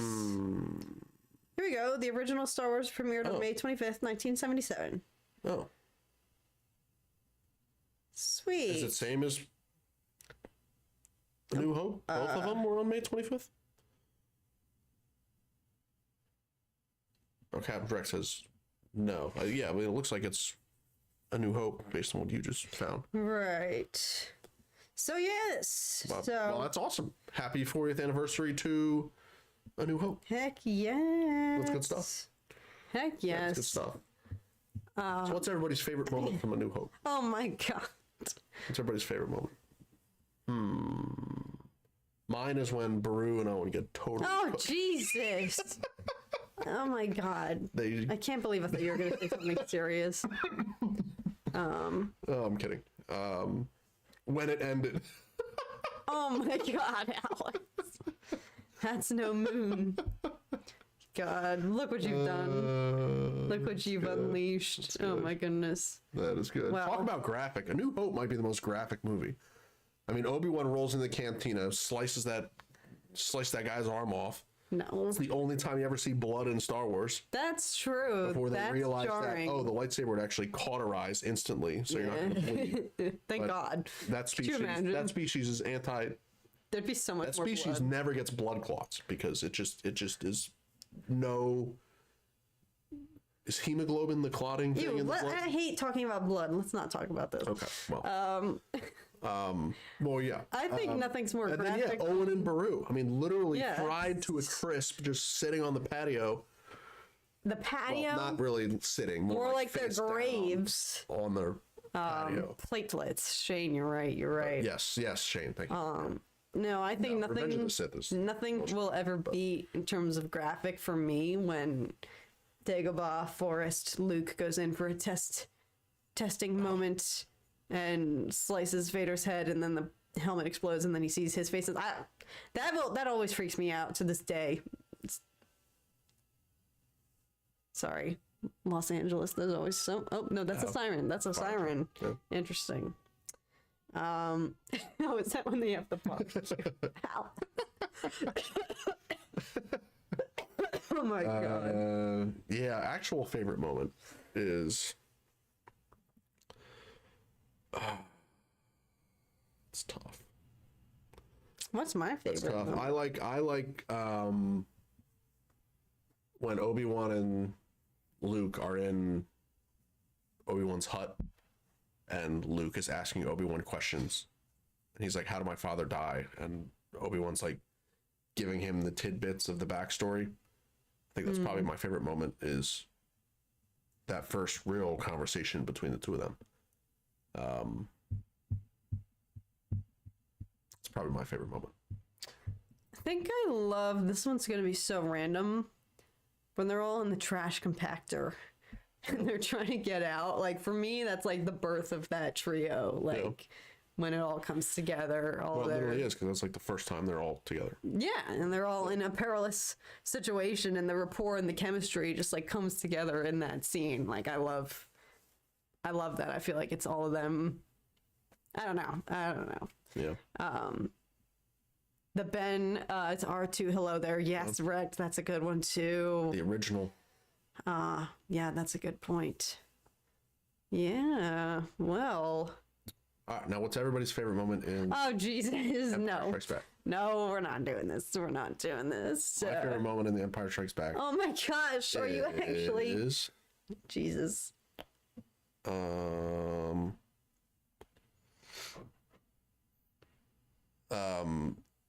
The Force is strong with you, young Skywalker, but you're not a Jedi yet. Oh, that line gives me chills. That's every time. easily my favorite, I think.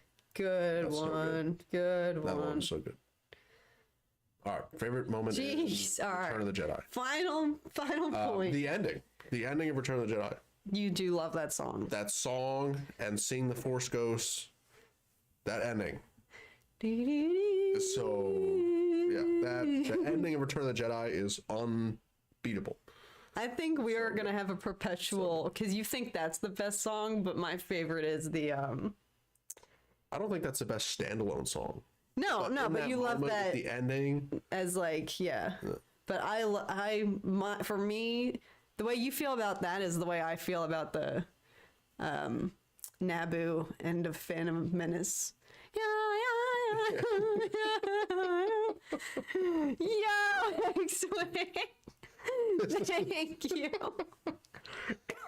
Excellent, coming in hot. Oh my gosh. Coming in hot. Oh my goodness. The Brangelina of Star Wars YouTube. Stop. I'm screenshotting that.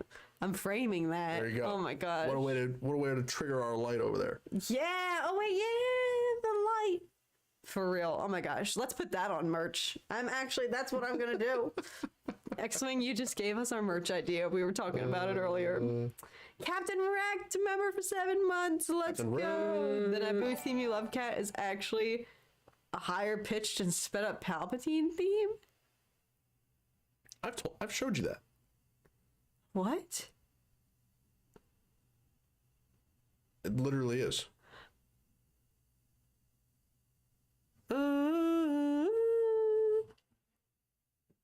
It is. It's literally a higher pitched, more energetic version of the Emperor's theme. It is. It totally is. Which is ironic because he's like the last shot. But it is. You start with that, and then you go to Return of the Jedi, where it's the full blown, ends with the full blown. Holy frick. Yeah. Dark, right? Yeah, it says John. Oh my god. Now I don't know if I love that song as much anymore. I thought that song was its own thing. I was like, this is the best jam in all of Star Wars. Frick me. Shane's been a member for 4 months. Let's freaking go. Love it. Love it. Mind blowing. It hates the Phantom Menace now.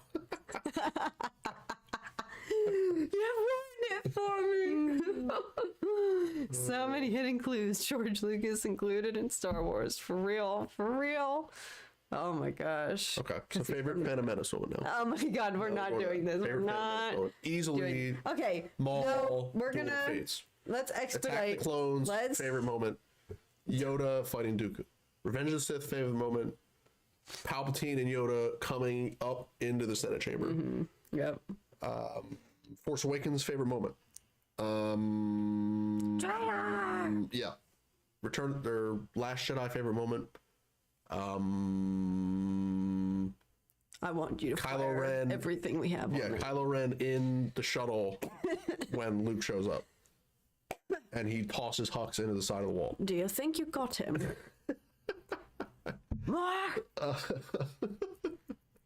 Pod race is up there too, X-Wing. I'm with you. The pod race is incredible. Why does no one ever say pod race? It's incredible. It's so stressful. Is Literally, it better than Maul though? No, I don't think so. even though I know how the pod race ends, I still get stressed and nervous every time I freaking watch it, as if it's gonna change, as if Sebulba's gonna win and like the outcome is gonna be different. Like I never am not anxious watching that scene.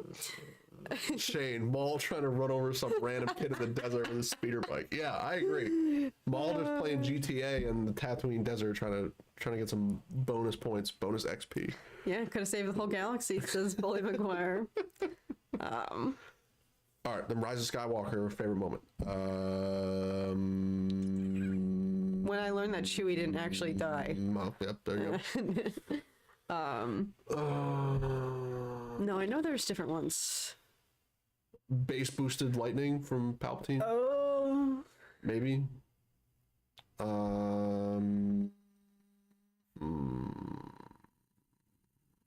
God, I still can't believe that my favorite song in like all of Star Wars is disguised Palpatine's theme. This just changed everything for me. I swore I've showed you like Like, no. some of those comparison videos where This they is actually news. show you and walk you through how This it's is the same. news to me. I'm gonna go watch them after we hang up on this. Yeah. Yeah. Ben's redemption from Rise of Skywalker. I have several broken bones as a child because I tried to recreate George's pod race. That's dedication. Cat's brain is broken. It is! Like, that, y'all don't understand. That's one of my favorite freaking songs in all of Star Wars. And I just realized it's masking the freaking... My life has just been changed. Yeah. We'll say the least favorite part of Rise of Skywalker is the ending. Oh, we're not getting into that. We're not getting into... Let's do least favorite now. We gotta cycle back. No, We gotta no, cycle no, back. All no. right, A New Hope, Oh least my favorite moment. God. A New Hope, least favorite moment. Oh, what is it? No. Oh, well, I know my Return of the Jedi least favorite moment, but A New Hope, least favorite moment. That's why you're Darth Padme, right? Maybe all along. It's my Darth Padme roots that are making me like that song. That's my favorite part. The endings to sounds. The ending, like the Return of the Jedi replication part of the ending. But also, I mean, the Rey Skywalker piece is a interesting ending as well. With the what are those snorkel horse things called? Huh? The tube nose horse. Edu? No, that's a planet. What are The thing that like Obi-Wan and old lady Rey Skywalker lady who's riding. What are they called? Iopes? Eope. Yes. Those things. Yes. Thank you, Captain Red. Yes. Yeah. Yeah. Sometimes I put Attack the Clones on skip. No! X-Wing is my favorite. Yes, but Geonosis is the best part of that movie. That might be why it's like my favorite of the original, or not original, the prequels. Geonosis rocks. Least favorite? I can't think of a least favorite part about it. I'm not even trying to think of least Well, you favorites. didn't even name all your favorite parts. I rifled them off, but you didn't. It's hard. I don't like seeing it. Best part, I agree. That's it. You stole my favorite from Revenge of the Sith. I think my favorite from Attack of the Clones, the whole movie is my favorite. So there's my answer to that. I can't. There's too many. There are too many of them. And that's all for me, says Charlie. I don't know if I can't. I really can't think of a least favorite part of A New Hope. Yeah, that's tough.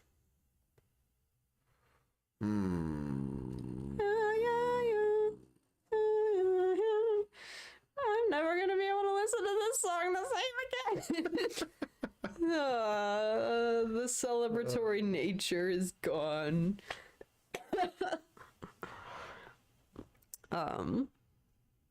Oh, shame. Dang. That's how I felt during the Raylo kiss. You all know about that. You all know that. Raylo. Yeah, I think. That's no secret.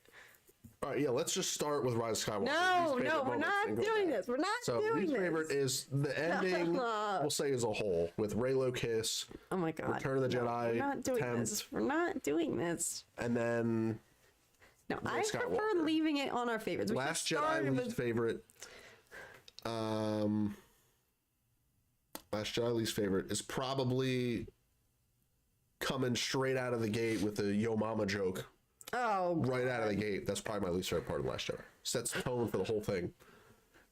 Force Awakens least favorite moment. gotta go play Sea of Thieves. Love seeing this couple full of Star Wars love. Love you, X-Wing. Thank you for stopping in. Love See you, seeing you X-Wing. earlier tonight on the other panel. Thank you for popping on. What other panel? I'll tell you about it. Oh, okay. Some of you were actually probably there. Captain Wrecked, thank you so much. Episode 2, creepy pair date on Naboo. Okay, yes, there's a lot of flirtatious cringe. That's your favorite part, Captain Rick? Oh yeah, you gotta date? specify. Pairgate? Did you say? Pear Gate? Did I say Pear Gate? I thought I heard you say Pairgate. And I'm Oh. like, least Oh, says Wrecked. oh. Least, yeah. What I thought was silly is that he gave her only half the pair. Like, give her more, dude. She wanted the whole thing. I think Force Awakens least might be 3PO with his red arm.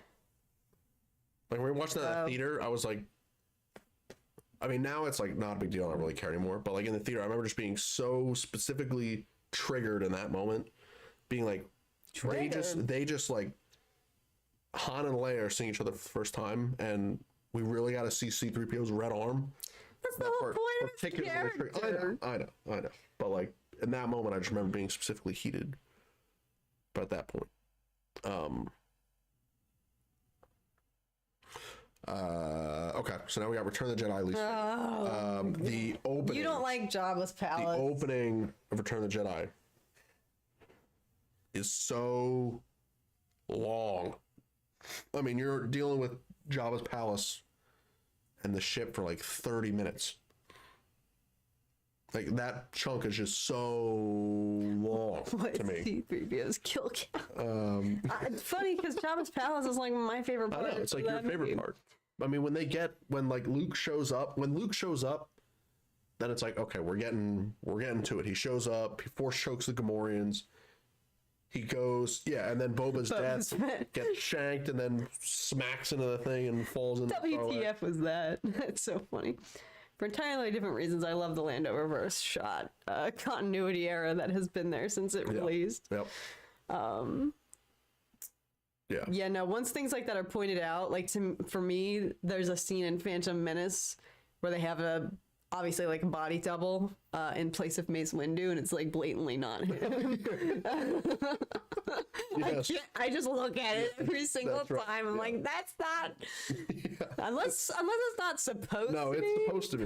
It's supposed to be Mace Windu, and it is definitely not Mace Windu. Definitely not Mace Windu. Okay, Empire Strikes Back. Oh yeah, I think that's my least favorite moment in any of them. Alice thinking Force that lightning? they killed Chewie. Oh, Yes, that's in The Rise of Skywalker. Oh.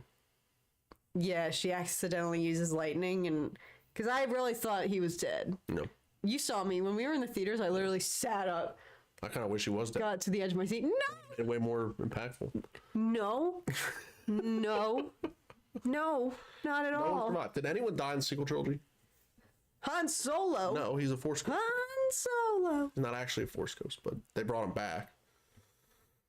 Yeah, I think Han might be the only person that actually died. He's not Luke. Force Ghost. Force Ghost doesn't count. Okay. Oh, Leia is also a Force Ghost. Yeah. All the bombers.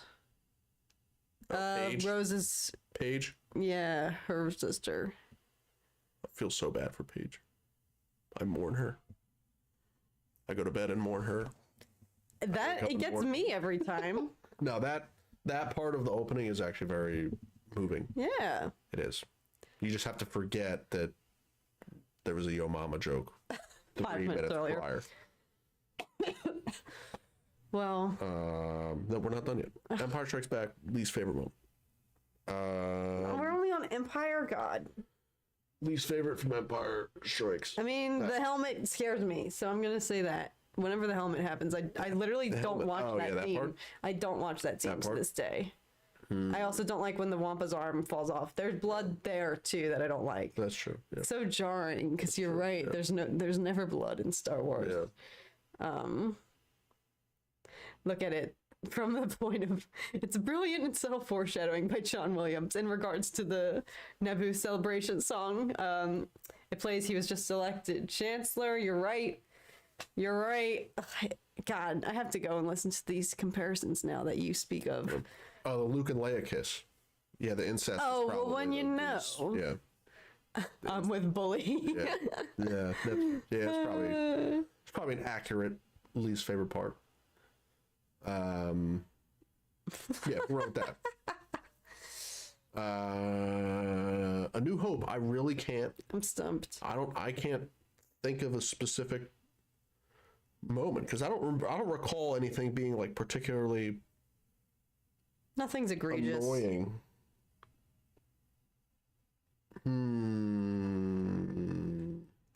When they don't give Chewie a medal. Yeah. I'll go with that. Yeah. When they show him on the sidelines getting rejected, no medal. Yeah. That's true. No, actually, I don't really love how Vader's TIE Advance gets just like doinked out of the trench.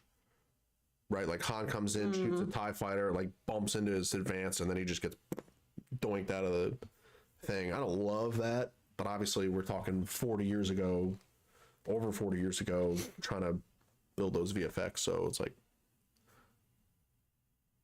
so we'll go with that. Revenge of the Sith, least favorite moment. None. Attack of the Clones, least favorite moment. Entire movie. Oh my god. Phantom Menace. No, Revenge of the Sith, least favorite moment is when it ends. So when the credits roll. No. Least favorite is that we don't see more of the temple. the night of Order 66. Okay. We see the hologram of Anakin actually fighting someone, but we don't see him actually kill anyone in the temple. So my least favorite moment is the omission of what could have been there. Or Captain Wreck, that's a good when Vader screams no at the end. That's up there too. That's never actually really bothered me that. Have you heard some of that in foreign language films? Yeah. It's so different, and some of them are better, honestly. It's like, oh my god, this actor gave it everything. Yeah. Yeah, actually Bully Maguire, the Vader Ben Kenobi on the Death Star lightsaber fight. That's probably my it's emotional because the backstory and all the character development and whatnot, but yeah, you're right. The choreography, they definitely stepped it up in Empire Strikes Back and Return of the Jedi.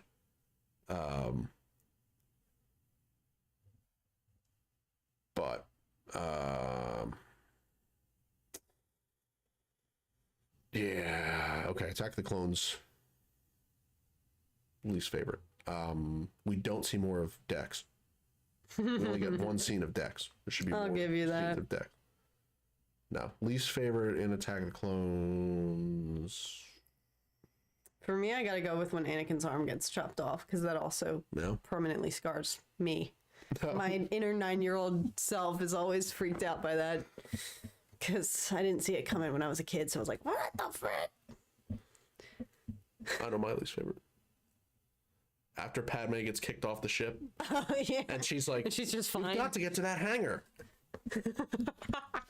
All right. And her run is just so funny looking. She used her arms. Granted, she is running in sand. I'll give running uphill in sand. She's running in super deep sand, and she's probably got to really dig in to get going. But it's just like, we've got to get to that hangar, and then she just starts running. It's like, where's she running to? The hangar? They were She's so gonna far sprint away. to the cliff and scale the wall and get to the hangar. That part cracks me. Great recreation, Tom. Thank you, Charlie. Okay, Phantom Menace. When Qui-Gon dies, least fave. Yeah. Makes me sad every time. Yeah. Yeah. This is about to become my least favorite part now, knowing my favorite freaking song is tainted. I'm gonna go watch that scene and cry after we wrap up. Jar Jar, come on. Jar Jar. Come on. Oh, did we do all of them? We didn't do Rogue One or Solo. Oh, come on. No. Stop it. Or You're just looking. That episode. You're just looking for excuses here. We can do Rogue One at least. I mean, best part of Rogue One's obviously. Worst part of Rogue One, I think for me, it's like the first 15 minutes of the movie. For me, it's when Galen dies. So sad. Also, that's like one of the best parts, though, because it's so powerful. It is good. It's so powerful. It just makes me really sad. Yeah. For such a short-lived character, it gets me every time. That's why I hoped so badly he and Krennic would be in Andor, which I don't think is going to happen. I think the chances are higher for season 2, but I'm starting to think it might be a fever dream. So yes, it's a testament to how powerful and emotional that moment is that I'm sitting there crying over a character who was introduced like 45 minutes ago. But we were deceived by a lie. Now TV shows. Oh God. No, I think. Did you get it? We got our Star Wars Day rehashing of all the movies out. Yep, that has the last hour of this stream. I don't think it's had anything to do. No, we haven't talked about Survivor. Well, no, this whole thing started because we said favorite moment.